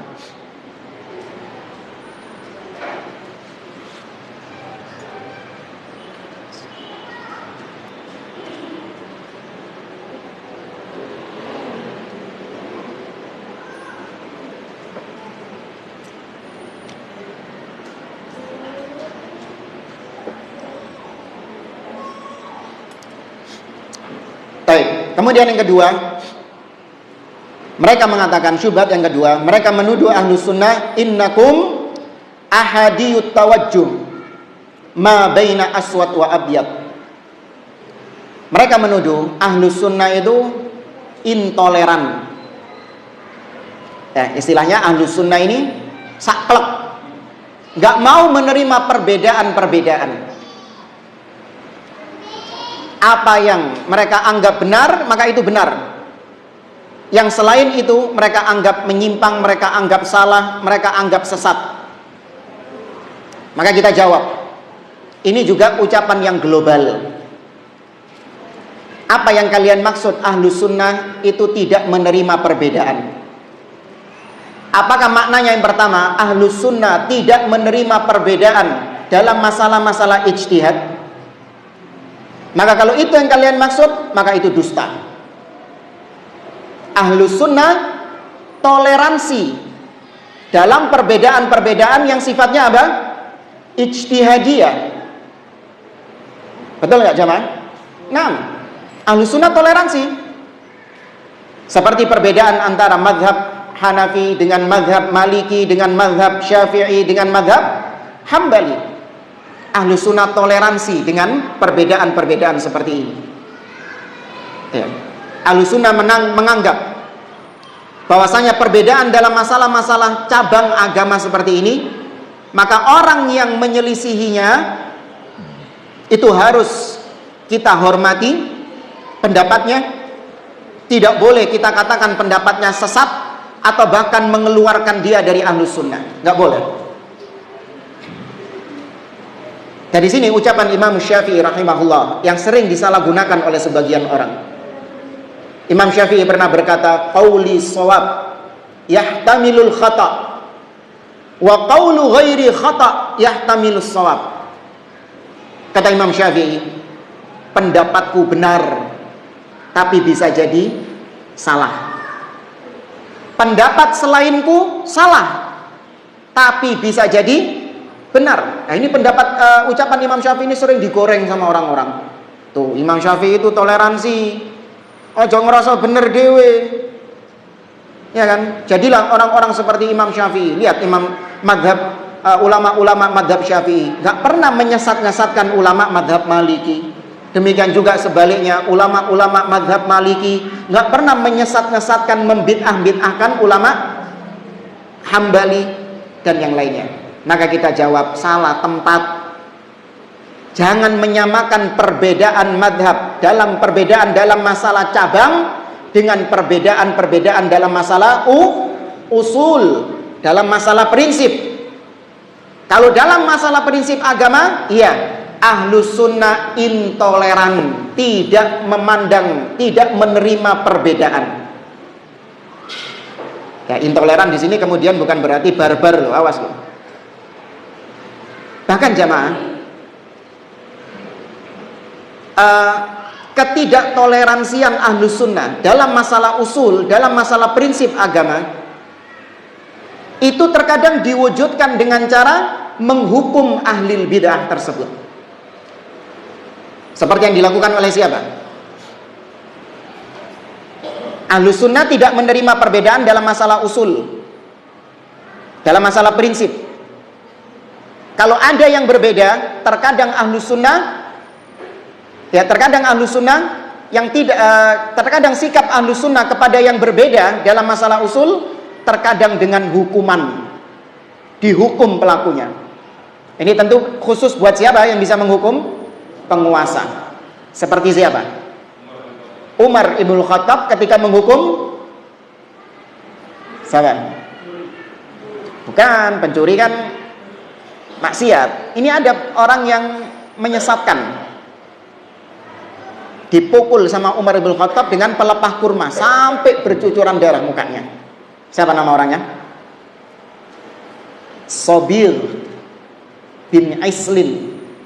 Ya, pakai sod. Sobir pakai gha. Ghain. Sobir ibn Islin. Dia ini suka menebarkan syubhat. Maka sama Khalifah Umar Ibn Khattab dihukum dengan cara dipukul kepalanya sampai berdarah-darah. CE metu syubhati. Dan ternyata tobat dia dari penyimpangannya. Kenapa? Karena Umar nggak menerima perbedaan dalam masalah ini, nggak toleransi dalam masalah ini. Maka bagi penguasa dihukum. Kemudian juga seperti yang dilakukan oleh seorang gubernur yang bernama Khalid bin Abdullah Al-Qasri. Ketika hari raya Idul Adha, dia menghukum siapa? Nggak, gurune Jaham bin Safwan. Naam, barakallahu fi. Ja'ad ibn Dirham. Ya, gurunya Jaham bin Safwan. Ini ahli bid'ah, penyesat umat ini. Ketika hari raya Idul Adha, Khalid bin Abdullah Al-Qasri berkhutbah kepada masyarakat. Dia mengatakan, ayyuhan nas, duhu taqabbalallahu duhayakum. Wahai sekalian manusia, sembelihlah hewan-hewan kurban kalian. Semoga Allah Ta'ala menerima hewan-hewan kurban kalian. Fa inni mudahhin bil Ja'ad ibn Dirham. Adapun aku hari ini akan menyembelih Ja'ad ibn Dirham. Li'annahu qala innallaha lam yattakhid Ibrahima khalilan wa lam yukallim Musa taklima. Karena dia pernah mengatakan Allah tidak pernah menjadikan Nabi Ibrahim sebagai kekasihnya, dan Allah tidak pernah berbicara kepada Nabi Musa alaihissalam. Baik, ini perbedaan yang ditolerir atau tidak? Tidak ditolerir, karena ini dalam masalah prinsip, bukan dalam masalah cabang. Fanazala minal mimbar fadabahahu. Kemudian Khalid bin Abdullah Al-Qasri langsung turun dari mimbar dan menyembelih Ja'ad bin Dirham di hadapan kaum muslimin. Maka ini tugasnya penguasa, tugasnya pemimpin, tidak menerima perbedaan dalam masalah usul, dan pemimpin berhak untuk mengeksekusi ahli bid'ah tersebut. Maka kalau pemimpin negeri ini mengeksekusi terpidana teroris, ojo protes. Jangan protes, karena itu hak pemimpin untuk mengeksekusi ahli bid'ah. Jangan pemimpin zalim ya, membunuh mujahid. Mujahid apa? Ahli bid'ah menyesatkan kaum muslimin dengan pemikiran-pemikiran takfir, dengan pemikiran-pemikiran terorismenya. Itu hak penguasa. Apa yang dilakukan oleh penguasa dengan mengeksekusi terpidana teroris, itu hak sesuai dengan sunnah, sesuai dengan apa yang dilakukan oleh para salaf. Jangan diingkari ya. Maka Ahlus Sunnah tidak toleransi dalam masalah-masalah prinsip ya, tapi jangan mengambil haknya penguasa ya. Ada ahli bid'ah langsung enggak, itu bukan hak Anda. Itu ibarat seperti ada orang yang Anda lihat di jalan raya nggak pakai helm, motornya nggak ada plat nomor, kemudian antum sita kendaraannya. Ini orang apa? Nggak waras ini. Langsung disita kendaraannya. Siapa Anda? Baik. Namun bagi yang tidak memiliki kekuasaan, maka kita tidak toleransi terhadap perbedaan-perbedaan usul. Dengan cara apa kita tidak toleransinya? Mengingkari. Ya, dengan cara kita ingkari. Ya, bukan malah kita toleransi, legowo, nggak apa-apa. Ya kan, perbedaan pendapat itu adalah bagian daripada agama. Berbeda itu indah. Ikhtilafu ummati rahmah. Perbedaan umatku itu rahmat. Ya, sehingga mereka nggak mau mengingkari perbedaan-perbedaan dalam masalah usul. Nah, yang jadi masalah adalah terkadang sebagian ikhwan, sebagian salafiyin belum bisa membedakan antara mana perkara usul dengan perkara furu'. Sehingga sebagian mereka salah menempatkan sikap. Dalam masalah yang harusnya toleransi, justru dia kenceng gak ada toleransi. Sebaliknya dalam masalah-masalah yang gak boleh ada toleransi, justru malah dia lembek, dikasih toleransi di situ. Nih anak benar-benar melihat secara nyata ketika kemarin peristiwa COVID, antara yang soft renggang dengan soft rapet. Ini perkara apa? Usul atau furu? Furu. Tapi antum lihat nggak sebagian ikhwan kencengnya luar biasa. Baik yang dari kubu rapat ataupun dari kubu renggang. Luar biasa mereka. Sampai diboikot, sampai tidak tegur sapa, sampai mengatakan sholatnya nggak sah. Tapi di saat yang bersamaan, ya ketika musim-musimnya COVID itu, muncul orang-orang yang rajin mencaci maki pemimpin kaum muslimin, yang mengatakan bahwasanya COVID ini adalah akal-akalan pemerintah, akal-akalan penguasa supaya ini dan ini. Pemerintah zalim karena melarang sholat Jumat, karena melarang sholat Id. Sama yang mencaci penguasa, mereka summum bukmun umyun, dikasih toleransi, dikasih udzur. Padahal harusnya dalam masalah ini harus apa? Harus kenceng, gak ada toleransi. Karena perkara mencaci penguasa, menghina penguasa, ini kekeliruan dalam masalah usul atau furu? Usul. Harus disikapi dengan serius. Ya, maka banyak-banyak belajar akidah. Karena itu yang membedakan mana perkara usul dan furu, mana yang menjadi jurang pemisah antara ahli bid'ah dengan ahli sunnah. Ya, banyak belajar kitab-kitab akidah, datangi kajian-kajian rutin kitab akidah. Ya, terus habis dari kitab ini lanjut ke kitab yang lain. Habis kitab ini lanjut ke kitab yang lain. Kalian akan dapati, antum akan dapati kitab-kitab akidah yang ditulis oleh para ulama podo kabeh. Seperti ditulis oleh satu orang saja.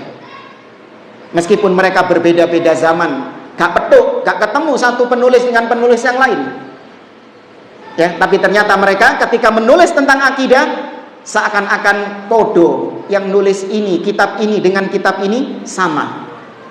Ya, karena demikian akidah ahli sunnah wal jamaah. Beda sama akidahnya ahli bid'ah.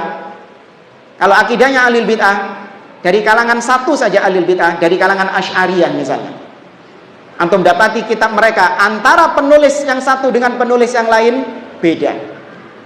Makanya ada Asy'ariyah mutaqaddimin dan ada Asy'ariyah mutaakhirin. Ada Asy'ariyah belakangan dan ada Asy'ariyah yang sekarang. Akidahnya beda. Ya. Baik. Kemudian yang ketiga, di antara syubhat ahli bid'ah bahwasanya mereka menuduh ahlu sunnah dan para ulama-ulama ahli sunnah dengan orang-orang yang jahil terhadap fikih waqi'. Ya, salafiyun dituduh jahil, nggak paham tentang fikih waqi'. Ada yang tahu apa fikih waqi'? Hah? Fikih bukan berarti kontemporer, kurang tepat. Nah, fikih tentang realita yang terjadi sekarang, atau kalau boleh kita artikan fikih koran. Ya, tentang realita-realita yang terjadi di zaman kita sekarang. Mereka menuduh salafiyun jahil terhadap fikih waqi'. Maka kata beliau, ini kalimat yang global juga. Apa yang kalian maksud dengan fikih waqi'? Fikih realita. Nah, apakah maksudnya fikih waqi'? Adalah yaitu seseorang ketika mau menghukumi sesuatu, maka dia harus mempelajari terlebih dahulu seluk-beluk sesuatu itu, sehingga kemudian dia baru menghukumi sesuatu itu dengan tepat. Itu juga disebut fikih waqi' sama para ulama kontemporer. Seperti misalnya ya, di zaman kita sekarang muncul transaksi-transaksi kontemporer, ya enggak? Pakai UFO, ya kan? GoPay, apa lagi? Hah? Kripto, masya Allah, ngikuti antum. Hah? Iyalah, apa itulah. Tapi ini kan transaksi-transaksi model baru, kontemporer.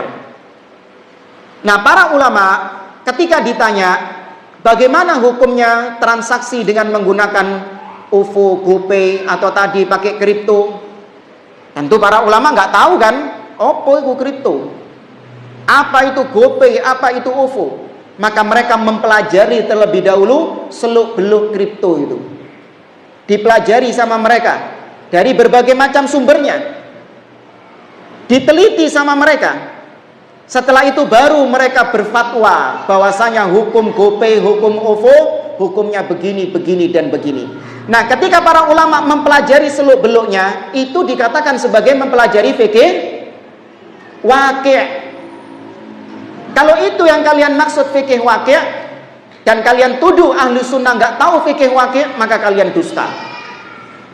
Berapa banyak kita dapati fatwa-fatwa para ulama senantiasa berkembang nggak? Mengikuti perkembangan zaman, berkembang mengikuti perkembangan zaman. Ya, antum lihat fatwa-fatwa para ulama, Lajnah Daimah misalnya, tidaklah ada sesuatu yang baru, melainkan pasti para ulama berfatwa di situ tentang hukum sesuatu yang baru itu. Setelah mereka mempelajari apanya? Fikih waqi'-nya. Maka tidak ahlu sunnah paham fikih waqi' kalau pengertian fikih waqi'-nya itu. Tapi ternyata fikih waqi' yang dimaksud sama ahli bid'ah, terutama orang-orang harokiyah, orang-orang pergerakan dari kalangan ikhwanul muslimin, yang dimaksud dengan fikih waqi' menurut mereka adalah yaitu kita wajib untuk mengetahui kondisi realita perpolitikan yang ada sekarang. Nah, ini sekarang gabung ke partai mana? Fulan ini sekarang merapat ke partai mana? Nanti fulan ini cawapresnya siapa? Ya. Maka mereka mengatakan umat Islam harus paham tentang perpolitikan sekarang, baik politik dalam negeri ataupun politik luar negeri. Nah, makanya antum kalau lihat kajian-kajiannya orang-orang pergerakan, yang mereka bahas adalah itu tadi, Vladimir Putin, ya kan? Sekarang ini Vladimir Putin sedang menjalin hubungan dengan Cina, terus diolah sama mereka. Ya, nanti ketika Rusia sudah mendekat dengan Cina, maka akan terjadi dihubung-hubungkan dengan hadis. Maka nanti kiamat akan terjadi tahun sekian-sekian. Ustaz apa ini? Akhir zaman. Ustaz akhir zaman. Bahkan kita mendengar salah satu yang lucu itu. Nabi SAW mengatakan, Innallaha yab'ats ala ra'si kulli mi'ati sanah man yujaddidu laha dinaha. Ini kita dengar waktu perpolitikan berapa tahun lalu? Pemilu terakhir tahun berapa? 2019. Ya, atau melok memang. Kata mereka, kata Nabi SAW, sesungguhnya Allah akan mengutus pada setiap permulaan 100 tahun sekali seseorang yang akan memperbaharui agama ini. Oh enggak sih, berarti mereka ucapkan setelah pemilu tahun kemarin. Ya. Terus kemudian mereka mengatakan, Daulah Utsmaniyah itu katanya runtuh pada tahun 1924. Ya kan? Daulah Utsmaniyah itu runtuh pada tahun 1924. Maka kalau kita tarik dari 1924, 100 tahun kemudian, maka nanti akan muncul seseorang yang dengannya Allah memperbaharui, Allah akan yang akan merefresh, yang akan memperjuangkan agama Islam ini. 1924, 100 tahunnya, tahun berapa berarti? Berarti apa? Ya itu. Ya. Itu kata mereka fikih Quran, fikih waqi' seperti itu. Maka dibantah oleh para ulama. Fikih waqi', ya, apa yang kalian sebut dengan fikih waqi', umat Islam harus mengetahui tentang perpolitikan yang ada. Ini cara yang nggak benar. Kenapa demikian? Alasan yang pertama, imma binaqlin ghairi musaddaq. Kalian ketika menyampaikan tentang kondisi perpolitikan yang ada, kalian sejatinya sedang meriwayatkan ucapan-ucapan yang tidak benar. Karena kalian meriwayatkan dari reporter-reporter, wartawan-wartawan. Benar kabeh ta ucapannya mereka? Allah mengatakan, ya ayyuhalladzina amanu in ja'akum fasiqun binaba'in fatabayyanu. Ngapain kalian baca koran, kemudian kalian ambil berita di koran itu, kalian jadikan sebagai bahan kajian di masjid-masjid. Padahal yang nulis artikel di koran itu siapa? Nggak tahu, nggak jelas. Apakah dia orang fasik atau orang soleh, orang kafir atau orang mukmin, nggak urus. Itu kalian mentah-mentah. Dan itu bukan termasuk adab Islam. Atau yang kedua, ya, yaitu al-dhunun. Kalian hanya menduga-duga, memprediksi-prediksi. Ya kan, orang-orang yang sok-sokan belajar tentang fikih-fikih waqi tadi, munculnya apa? Prediksi-prediksi. Wah, ini kalau sampai fulan berpasangan dengan capres fulan, maka nanti akan terjadi demikian, demikian, dan demikian. Ini dugaan-dugaan enggak? Dugaan-dugaan. Sebagaimana yang sudah berlalu pada pemilu-pemilu di tahun yang lalu. Kalau sampai fulan ya menang, ya kalau sampai fulan ini menang menjabat sebagai pemimpin, maka akan demikian-demikian. Syiah akan berkuasa, sekuler akan berkuasa, LGBT akan marak, atau apa? Akan dilegalkan pernikahan sesama jenis gini-gini. Ada nggak kayak gitu? Hah? Nggak, maksudnya terjadi nggak? Seperti yang mereka tuduhkan? Nggak ada. Itu dugaan-dugaan. Nabi SAW mengatakan, iyyakum wadh-dhon, fa inna dhonna akdzabul hadits. Hati-hati kalian dengan dugaan-dugaan. Karena dugaan-dugaan itu adalah sedusta-dustanya ucapan. Ya, ada lagi yang lebih heboh. Ya Allah, ya, kalau kau tidak menangkan kami, kau tidak akan lagi disembah di atas muka bumi ini. Alhamdulillah. Kalah. Ya kan? Kalah. Allah disembah nggak? Masih disembah nggak? Nah ini, ya, orang-orang yang nggak waras. Belajarnya itu fikih Quran. Yang disampaikan di kajian bukannya ilmu, bukan qala Allah qala Rasul, tapi berkata wartawan ini menyampaikan isi berita-berita yang ada. Ya, ini cara-caranya ahlul bidah. Atau tentang ini biasanya, selain tentang pemilu, kalau nggak lagi musim pemilu, yaitu tentang kebijakan-kebijakan pemimpin. Ya, mereka membicarakan di kajian-kajian mereka ini tentang kebijakan-kebijakan pemimpin yang lagi hangat.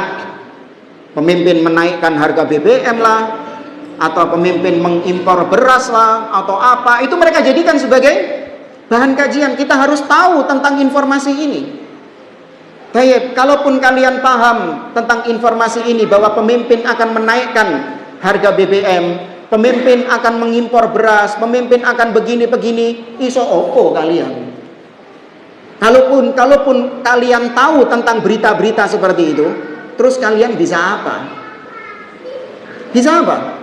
Kalian bukan orang-orang yang berada di kalangan pemerintahan.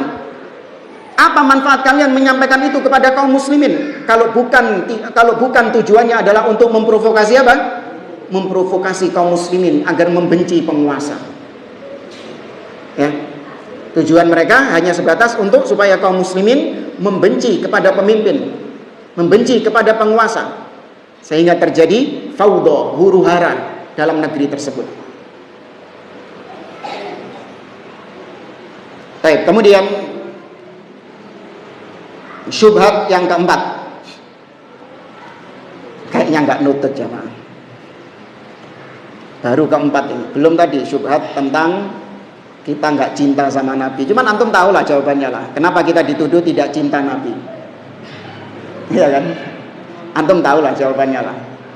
Ya, padahal kita ini cinta kepada Nabi SAW. Ya, kita tidak merayakan Maulid Nabi SAW itu juga dasarnya karena cinta Nabi. Karena cinta kepada Nabi itu dibuktikan dengan apa? Ittiba, mengikuti Nabi SAW. Para sahabat adalah orang-orang yang cinta kepada Nabi enggak?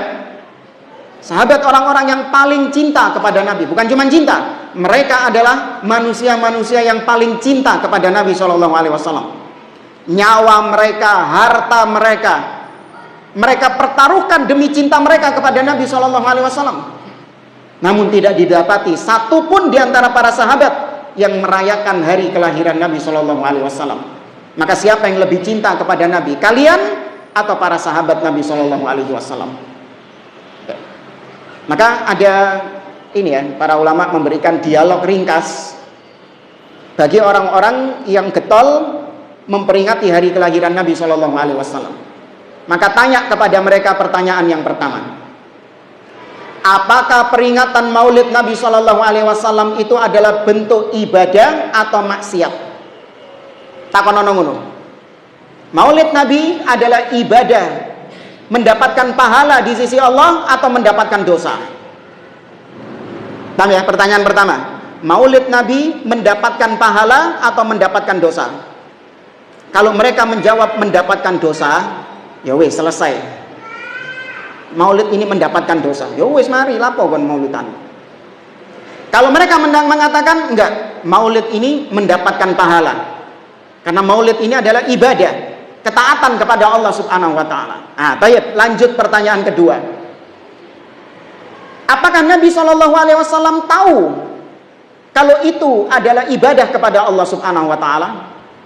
Atau Nabi Shallallahu Alaihi Wasallam nggak tahu kalau itu ibadah? Kalau mereka menjawab Nabi nggak tahu kalau ternyata Maulid Nabi itu adalah ibadah, Nabi nggak tahu kalau Maulid Nabi ini mendapatkan pahala, maka selesai dialognya. Berarti kalian menuduh Nabi apa? Jahil. Kalian menuduh Nabi Shallallahu Alaihi Wasallam tidak tahu, sedangkan kalian tahu. Nah, sing oleh wahyu sapa? Nggak ngono sih. Tapi mereka nggak mungkin jawab itu. Mereka jawabnya yang kedua, Nabi tahu. Ya, Nabi tahu bahwasanya Maulid Nabi Shallallahu Alaihi Wasallam itu adalah ibadah. Merayakan Maulid itu mendapatkan pahala, Nabi tahu. Nah, toyib, pertanyaan ketiga. Kalau Nabi Shallallahu Alaihi Wasallam tahu, apakah Nabi menyampaikannya kepada kita? Atau Nabi menyembunyikannya dan tidak menyampaikan kepada kita? Kalau mereka menjawab Nabi tahu tapi nggak disampaikan sama Nabi, wah ini tambah nemen ini, ya kan? Nabi menyembunyikan ilmu, berarti Nabi mengkhianati risalah Allah Subhanahu Wa Taala. Dan Allah kok menurunkan firman-Nya, Al yauma akmaltu lakum dinakum, hari ini telah aku sempurnakan bagi kalian agama kalian. Ini ya maksud saya, Nabi menyembunyikan tentang Maulid Nabi, gak disampaikan sama umatnya, disengidekno. Ya, kemudian Nabi mengatakan ketika haji wada, Allahumma syhad, ya Allah persaksikanlah, aku sudah menyampaikan semua wahyu. Lah kok diturunkan firman Allah, Allah kok mengiyakan gitu loh. Al yauma akmaltu lakum dinakum, hari ini telah aku sempurnakan bagi kalian agama kalian. Kok gak weruh Allah kalau Nabi ternyata menyembunyikan apa? Maulid Nabi Shallallahu Alaihi Wasallam. Kesusu disempurnakan sama Allah, ya kan? Paham maksud saya? Tapi mereka nggak mungkin jawab demikian. Maka mereka menjawab yang satunya, Nabi tahu dan Nabi menyampaikannya kepada umatnya. Nah, baru kemudian kita tanya kepada dia, hatu burhanakum in kuntum shadiqin, bawakan bukti kalian kalau kalian itu benar-benar jujur dalam ucapan kalian. Mereka tidak akan bisa mendatangkan buktinya. Jangan langsung tanya dalil. Kalau antum langsung dalilnya apa? Oh, mereka bisa mendatangkan kepada antum ribuan dalil. Jangan langsung tanya dalil, tapi ikuti alurnya tadi. Kalau antum tanya dalil, mereka akan bawakan misalnya Allah Subhanahu wa taala berfirman bahwa Nabi itu adalah rahmatan lil alamin. Wa ma arsalnaka illa rahmatan lil alamin. Tidaklah kami mengutusmu wahai Muhammad kecuali engkau adalah rahmat bagi semesta alam. Dan kita diperintahkan untuk bergembira dengan rahmat Allah.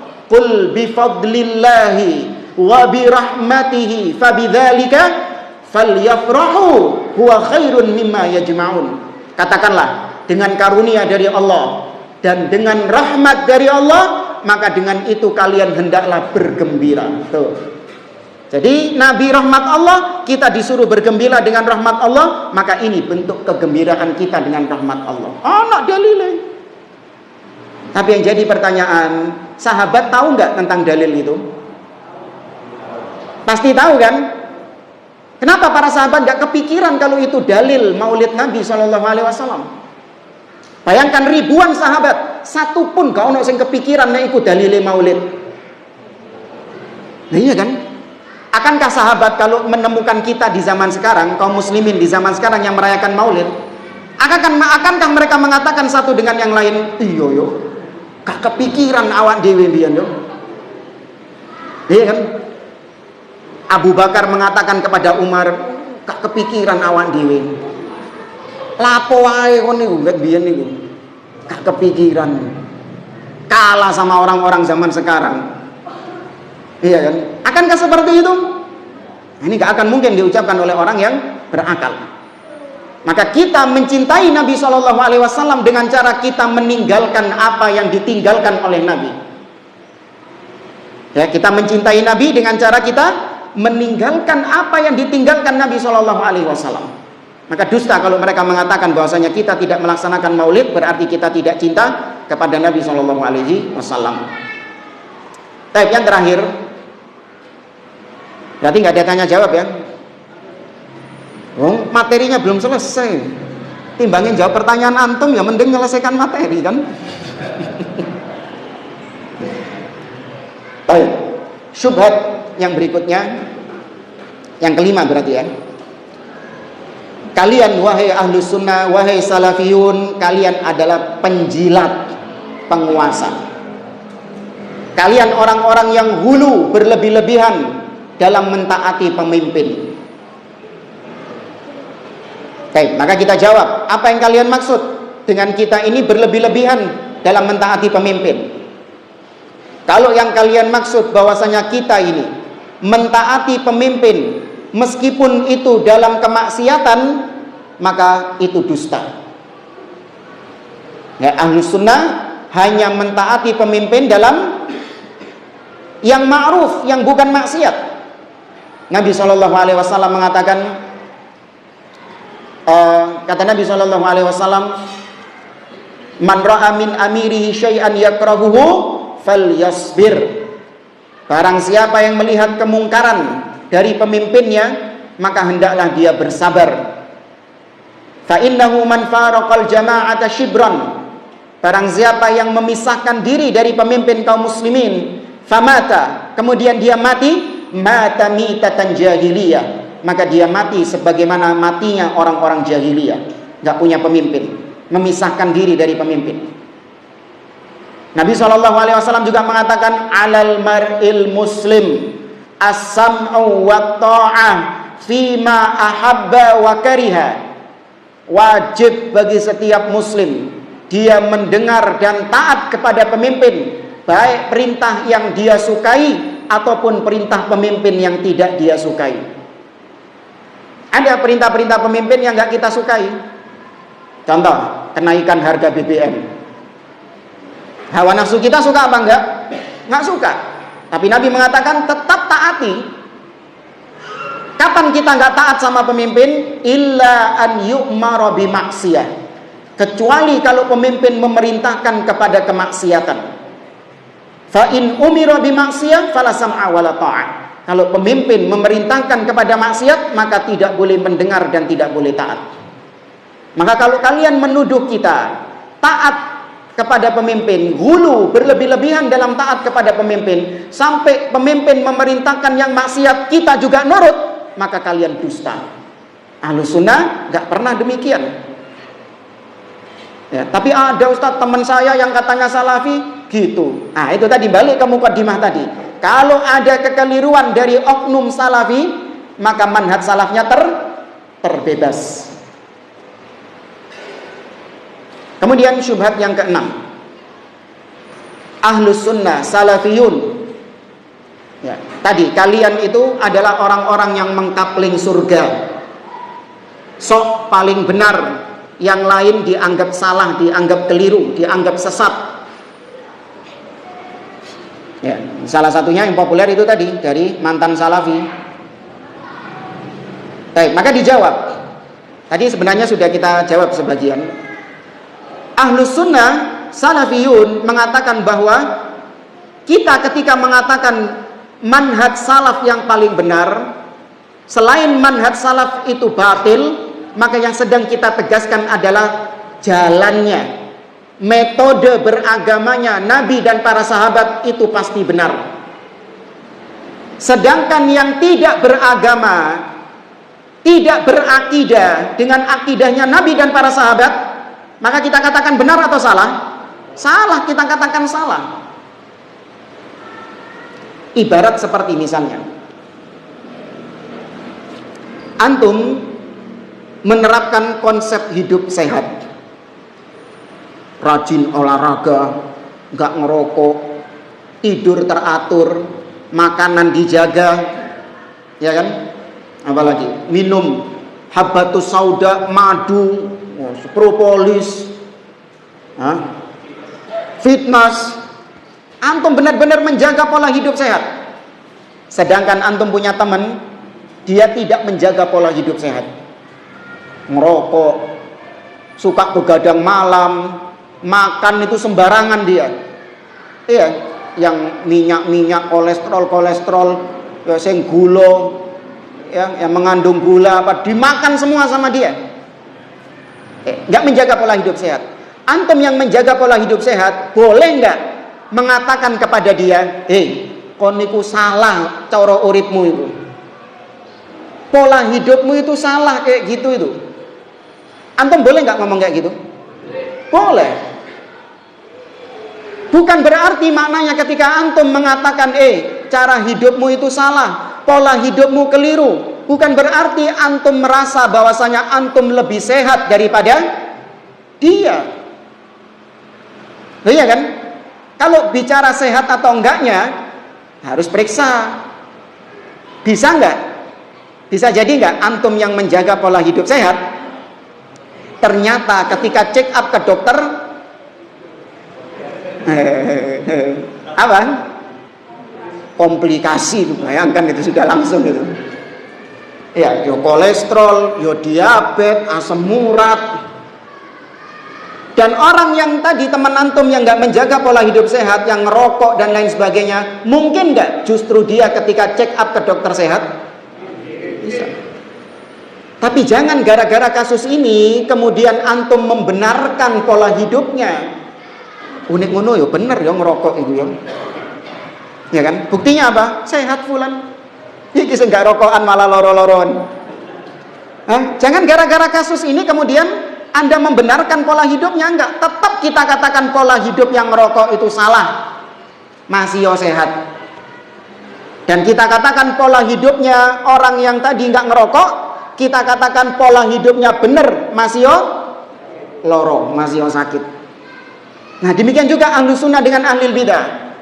Seorang yang benar-benar berakidahkan ahlu sunnah, dia meyakini poin-poin akidah ahli sunnah, meyakini Allah di atas, mendengar dan taat kepada pemimpin kaum muslimin, ya, kemudian tidak gegabah mengkafirkan individu-individu muslim dan lain sebagainya dari perkara akidah, maka kita katakan dia berada di atas jalan yang hak, jalurnya sudah benar. Adapun fulan, ya, dia punya penyimpangan-penyimpangan, dia menganggap pemimpin yang ada sekarang itu kafir, nggak boleh didengar dan ditaati. Ya, dia menganggap bahwasanya tidak ada namanya syafaat di hari kiamat misalnya. Dia tidak meyakini Allah di atas, tapi dia meyakini Allah di mana-mana. Maka kita katakan dia salah atau benar? Salah, keliru, menyimpang, sesat ente ini. Tapi urusan neraka, ya, boleh nggak kita vonis? Nggak bisa. Bisa jadi yang kita vonis sesat tadi, dia berangkat dari ketidaktahuan. Oh iya kan? Yang kita katakan sesat tadi itu mungkin karena dia nggak tahu. Diampuni nggak sama Allah? Diampuni, mungkin belum sampai ilmu kepada dia. Dan justru orang yang tadi meyakini Allah di atas, ya, yang meyakini nama-nama dan sifat-sifat Allah, menetapkan nama-nama dan sifat-sifat Allah, justru selama ini dia riya. Ya kan? Selama ini dia hanya untuk mencari apa? Popularitas misalnya. Maka nggak akan diterima sama Allah Subhanahu wa taala. Justru dia yang masuk neraka. Tapi jangan gara-gara kasus ini kemudian kita katakan si ahli bid'ah tadi itu benar, sedangkan si ahli sunnah ini apa? Salah, keliru. Ya, maka sekali lagi ketika kita mengatakan fulan menyimpang, fulan ahli bid'ah, jangan kau duduk di majelisnya fulan. Ketika kita mengatakan demikian, bukan berarti kita menganggap kita lebih baik daripada fulan yang sedang kita tahdzir itu. Enggak. Kita hanya menjelaskan jalannya dia salah. Jangan mengikuti jalannya dia. Ya, tapi ikutilah jalannya para salaf. Karena jalan para salaf itu pasti benar, sedangkan jalannya dia itu jalan yang salah. Adapun kita individu-individunya nggak ada jaminan pasti surga. Bisa dipahami jamaah? Sebenarnya masih banyak poin-poin syubhat yang dilontarkan oleh ahli bid'ah, tapi ya itu tadi, syubhatnya ahli bid'ah itu seperti lautan tak bertepi. Ono wae, Bu. Ya, ada saja nanti tuduhan-tuduhan kepada ahlus sunnah. Ya, maka seharusnya ahlus sunnah membentengi dirinya dengan akidah, dengan manhaj yang hak, sehingga ada syubhat-syubhat demikian tidak menjadikan seorang ahlus sunnah, seorang sunni salafi tergoyahkan akidahnya. Iya yo, nek dipikir-pikir salafi iki ngawur tibakno yo. Ngono.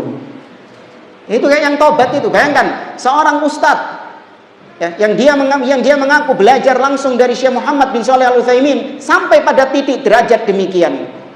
Tobat dari manhaj salaf. Tobat jadi salafi. Kalau orang seperti dia saja bisa seperti itu, apalagi orang-orang seperti kita. Ya, apalagi orang-orang seperti kita. Maka hidayah itu mahal. Ya, dijaga, minta kepada Allah Azza wa Jalla agar ditetapkan kita di atas manhaj yang hak ini sampai kita diwafatkan oleh Allah Subhanahu wa taala dan dijauhkan dari segala macam syubhat-syubhatnya ahli bidah. Wallahu taala a'lam. Ya, Bang. Lewat di sana.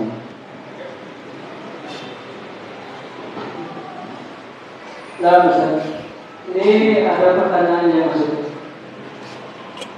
Sebelumnya para jamaah sekalian dipersilakan untuk mempersiapkan pertanyaan, bisa menulis atau lewat grup WA yang ada di Masjid Al-Jaliyah. Tambah banyak nanti.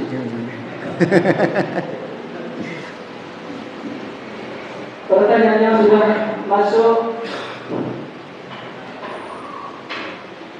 Kami melihat ada seorang dai atau tokoh dari tetangga sebelah yang menyatakan bahwasanya orang-orang Salafi Wahabi ini nggak jelas siapa pemimpinnya.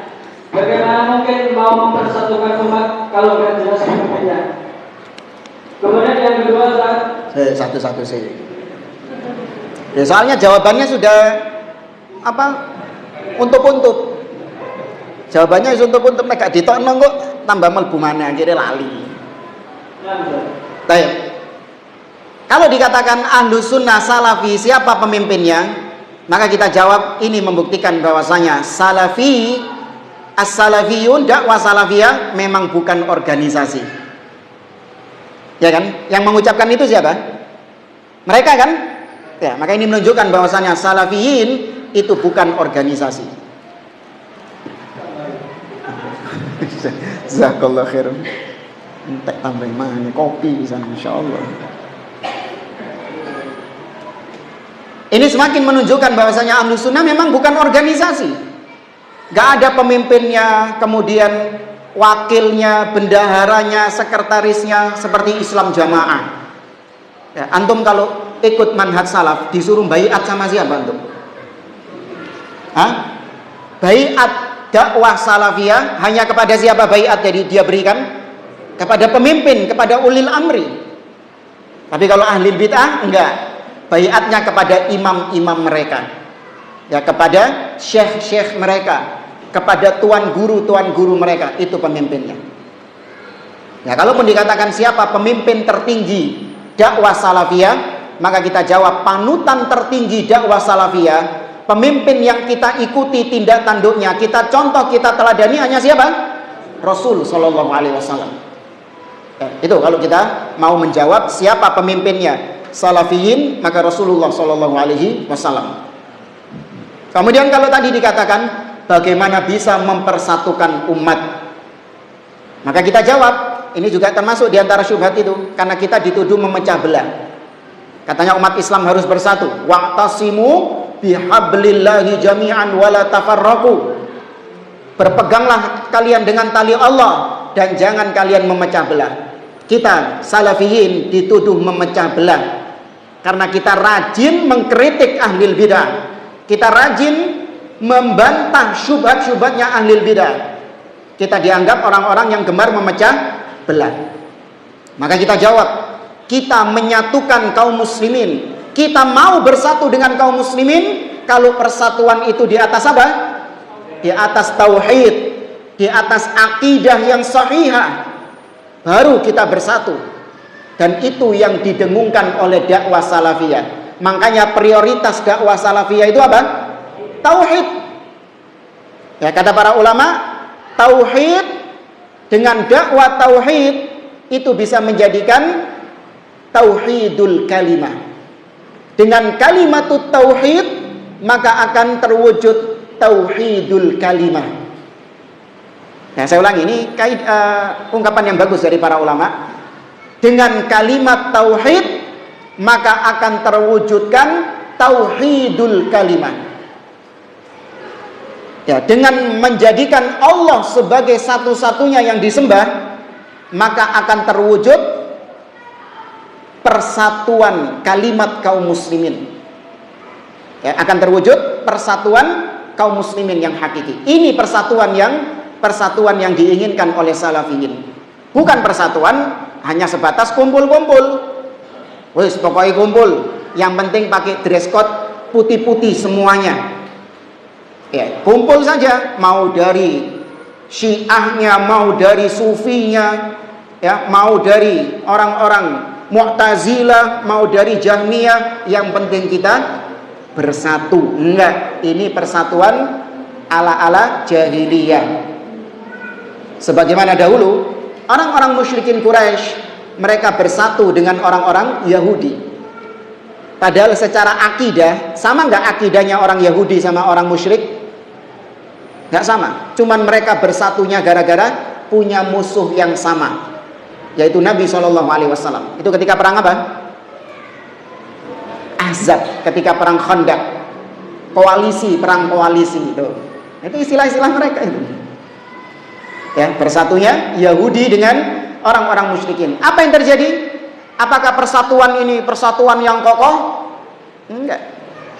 Ya, karena bukan persatuan akidah. Allah katakan tahsabuhum jami'an wa qulubuhum syatta.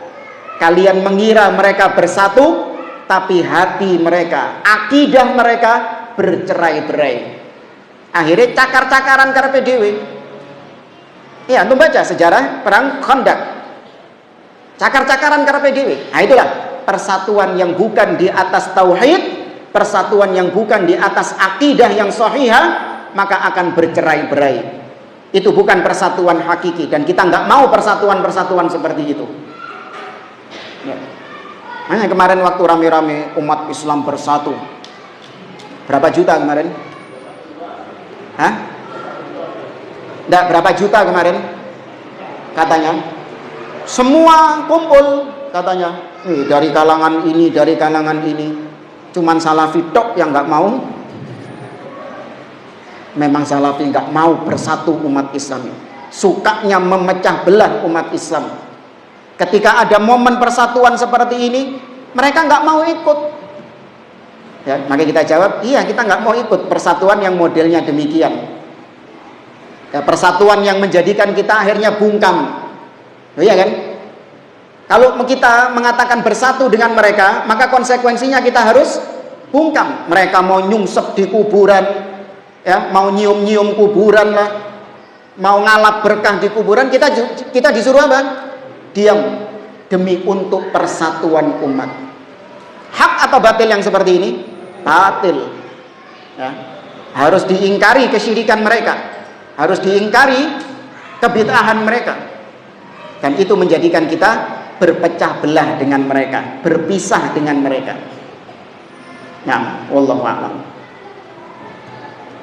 Kemudian untuk pertanyaan kedua, dakwah Salafi Malafi ini seringkali melarang orang lain agar tidak taklid kepada guru-guru kami. Akan tapi faktanya orang-orang Salafi ini juga taklid kepada syekh-syekh mereka seperti Syekh bin Baz, Syekh Utsaimin atau Syekh Albani. Nah, barakallahu fiik. Ya, pertanyaan yang bagus, dan ini juga salah satu syubhat yang belum kita bahas. Ya, mereka mengatakan bahwasanya kalian ini melarang taklid, tapi ternyata kalian sendiri orang-orang yang taklid kepada ulama-ulama kalian. Maka kita jawab, taklid ada dua model. Ada taklid yang madmum, taklid yang tercela, dan ada taklid yang sifatnya jaiz, boleh. Taklid yang sifatnya madmum, sifatnya tercela adalah ketika kita mengikuti pendapat ulama, kita mengikutinya secara membabi buta.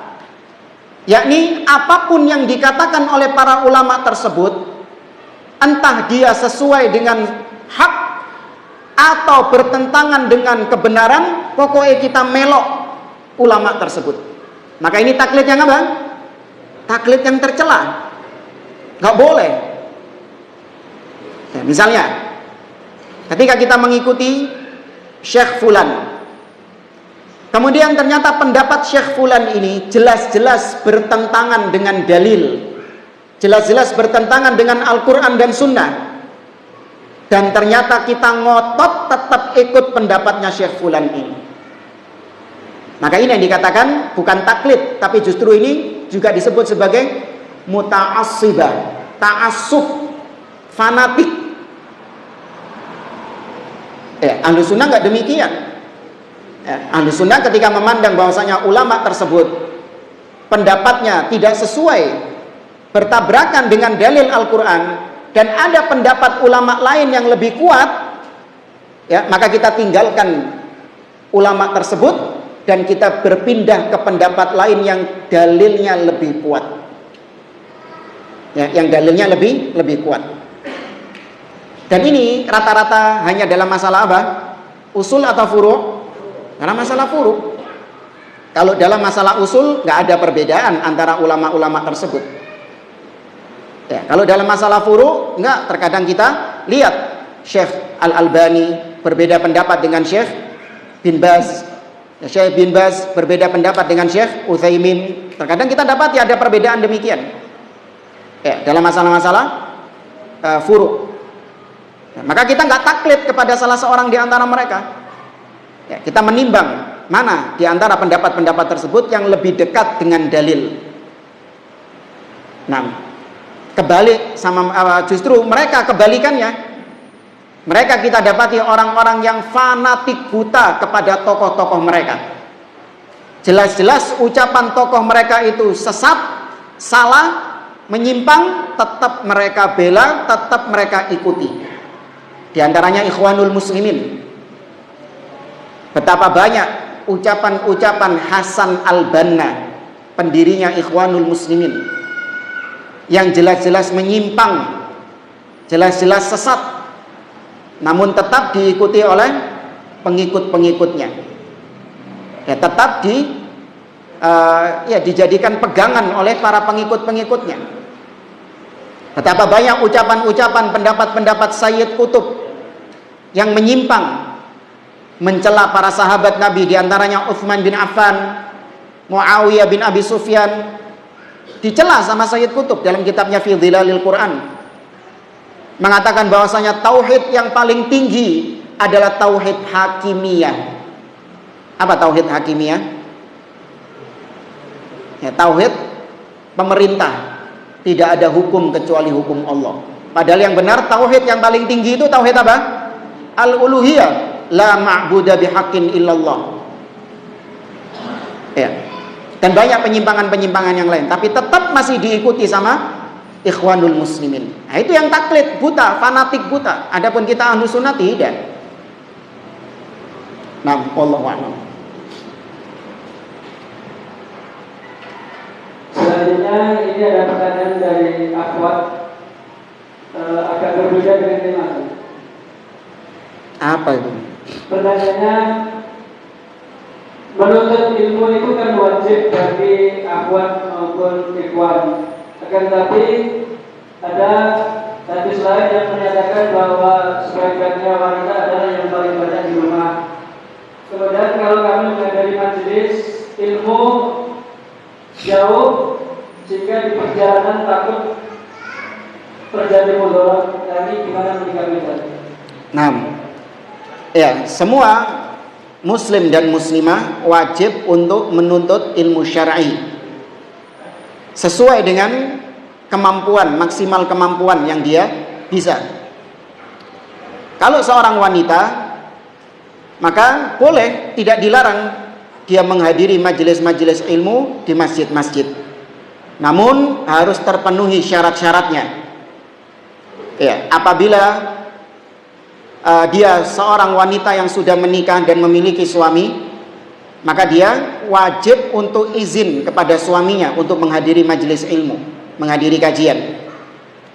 Kemudian dia juga sudah menunaikan tanggung jawabnya, sudah menunaikan tugasnya sebagai seorang istri. Entah mungkin sudah menyiapkan makanan untuk anak-anak dan suaminya, ya, intinya sudah menunaikan kewajibannya. Kemudian kalaupun sudah semuanya, dia berangkat dalam kondisi menjaga adab-adab keluar rumah. Dia menutup aurat, ya, tidak berdandan, bersolek, ya, tidak mengenakan parfum, intinya tidak sampai menimbulkan fitnah. Ya, dan tidak boleh safar sampai keluar kota. Ya, Belani ikut pengajian, ya, ternyata dia safar keluar kota, nggak boleh. Seorang wanita safar sendirian tanpa mahram, nggak boleh, harus ada mahram yang menemaninya. Intinya kalau perkara-perkara ini sudah dipenuhi, maka silakan dia boleh untuk menghadiri majelis ilmu tersebut. Namun kalau tidak, ya, maka dia cari cara untuk belajar ilmu dengan cara-cara yang lain. Ya, di zaman sekarang kita dimudahkan dengan, ya, kajian-kajian online. Ya, bisa melalui siaran-siaran YouTube, ya, disimak kajian-kajian yang ada di YouTube tersebut. Ya, ini butuh kesabaran dan butuh konsisten istiqomah jamaah. Maksudnya, ibu-ibu, para akhwat, kalaupun dia harus mendengarkan kajian secara online, maka harus fokus. Luangkan waktu memang khusus untuk belajar, khusus untuk mendengarkan ilmu. Ya, jangan kemudian mendengarkan kajian sambil masak, sambil nyetrika, sambil kora-kora. Itu nggak menghormati majelis ilmu. Memang sengaja luangkan waktu, selesaikan semua perkara, berhentikan semua pekerjaan itu, fokus untuk dengarkan kajian itu tadi, supaya ilmu bermanfaat, ilmu masuk. Ini karena kalau sambil kora-kora terkadang apa? Nggak fokus. Ya, ini pesan buat akhwat. Wallahu a'lam bishawab.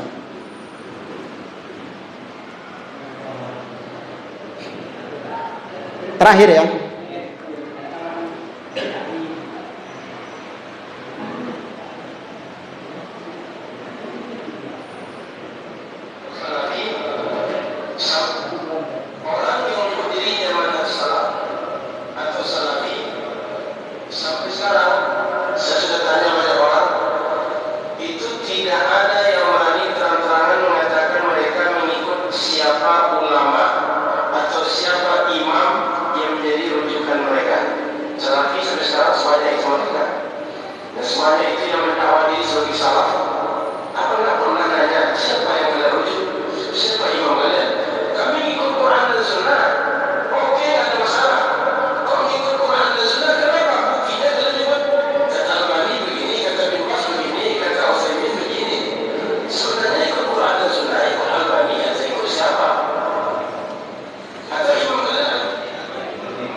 sudah tadi kita jawab.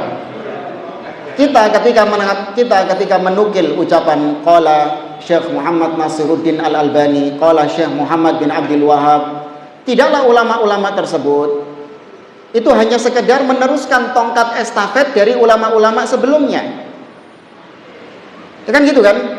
Kita ketika mengatakan qala Syekh Muhammad bin Shalih Al-Utsaimin, apakah Syekh Muhammad bin Shalih Al-Utsaimin membawa sesuatu yang baru yang belum pernah dibawa oleh ulama sebelumnya? Atau Syekh Muhammad bin Shalih Al-Utsaimin, Syekh bin Baz, Syekh Albani hanya sebatas meneruskan dakwah para ulama-ulama sebelumnya? Yang mana? Yang pertama atau yang kedua? Yang kedua. Maka kalau dirunut, siapa imam rujukan kalian? Maka para salaf. Dan itu terbukti. Makanya kita berani mengatakan kita salafi. Apa artinya salaf? Kita punya pendahulu. Kita berakidah ada pendahulu kita. Ketika kita mengatakan kita berakidah Allah di atas, maka yang berakidah seperti ini adalah para siapa? Para salaf. Dan itu ada rujukannya, ada kitab-kitabnya. Dari ulama salaf, bukan Syekh Albani, bukan. Syekh Albani cuma sekedar apa? Meneruskan tongkat estafet. Maka lihat kitab-kitab akidah ulama klasik. Ya, Ushulus Sunnah oleh Imam Ahmad bin Hanbal rahimahullah. Apalagi yang sudah dalam bentuk kumpulan riwayat-riwayat seperti kitab Syarah Usul I'tiqad Ahli Sunnah wal Jamaah oleh Imam Al-Lalaka'i rahimahullah taala. Di situ beliau mengumpulkan riwayat-riwayat dari para salaf, baik sahabat, tabi'in, yang menegaskan tentang akidah yang sekarang kita pegang ini. Tentang ketaatan kepada pemimpin, tentang sifat-sifat Allah Subhanahu wa taala. Ya, tentang masalah iman. Ya, apakah iman itu bertambah, bisa berkurang?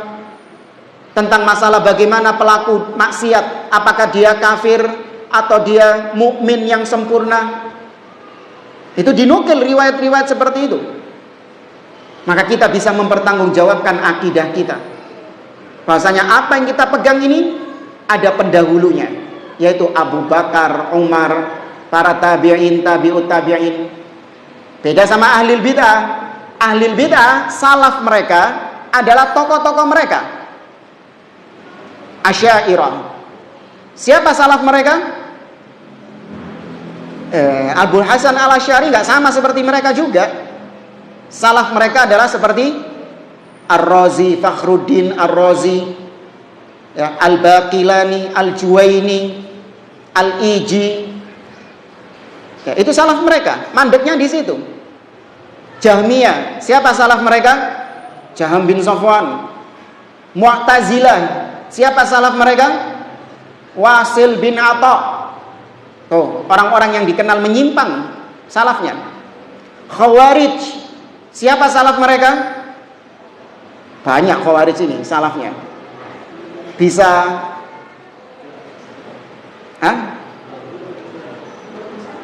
Abdullah bin Sabah, bisa Abdurrahman bin Muljam, bisa Dzul Khuwaisirah, ya, dan yang seterusnya. Beda dengan kita salafnya adalah Abu Bakar, Umar. Loh, kok enak kamu mengklaim Abu Bakar seperti akidahmu? Ada rujukannya. Dan itu disebutkan dengan riwayat, dengan sanad. Kalau para salaf memang berakidah seperti itu. Ya, itu yang ngomong itu nggak tahu dia itu hidup di tahun berapa itu. Iya. Apa mungkin orang dari masa depan gitu. Tapi jamaah, pas jam 11. Saya kira ini yang bisa saya sampaikan. Kurang lebihnya mohon maaf. Semoga Allah Azza wa Jalla memberikan kita keistiqomahan di atas sunnah, di atas manhaj yang hak ini sampai kita diwafatkan oleh Allah, dan Allah jauhkan kita dari berbagai macam syubhat. Subhanakallahumma wa bihamdik asyhadu an la ilaha illa anta astaghfiruka wa atubu ilaik. Assalamualaikum warahmatullahi wabarakatuh.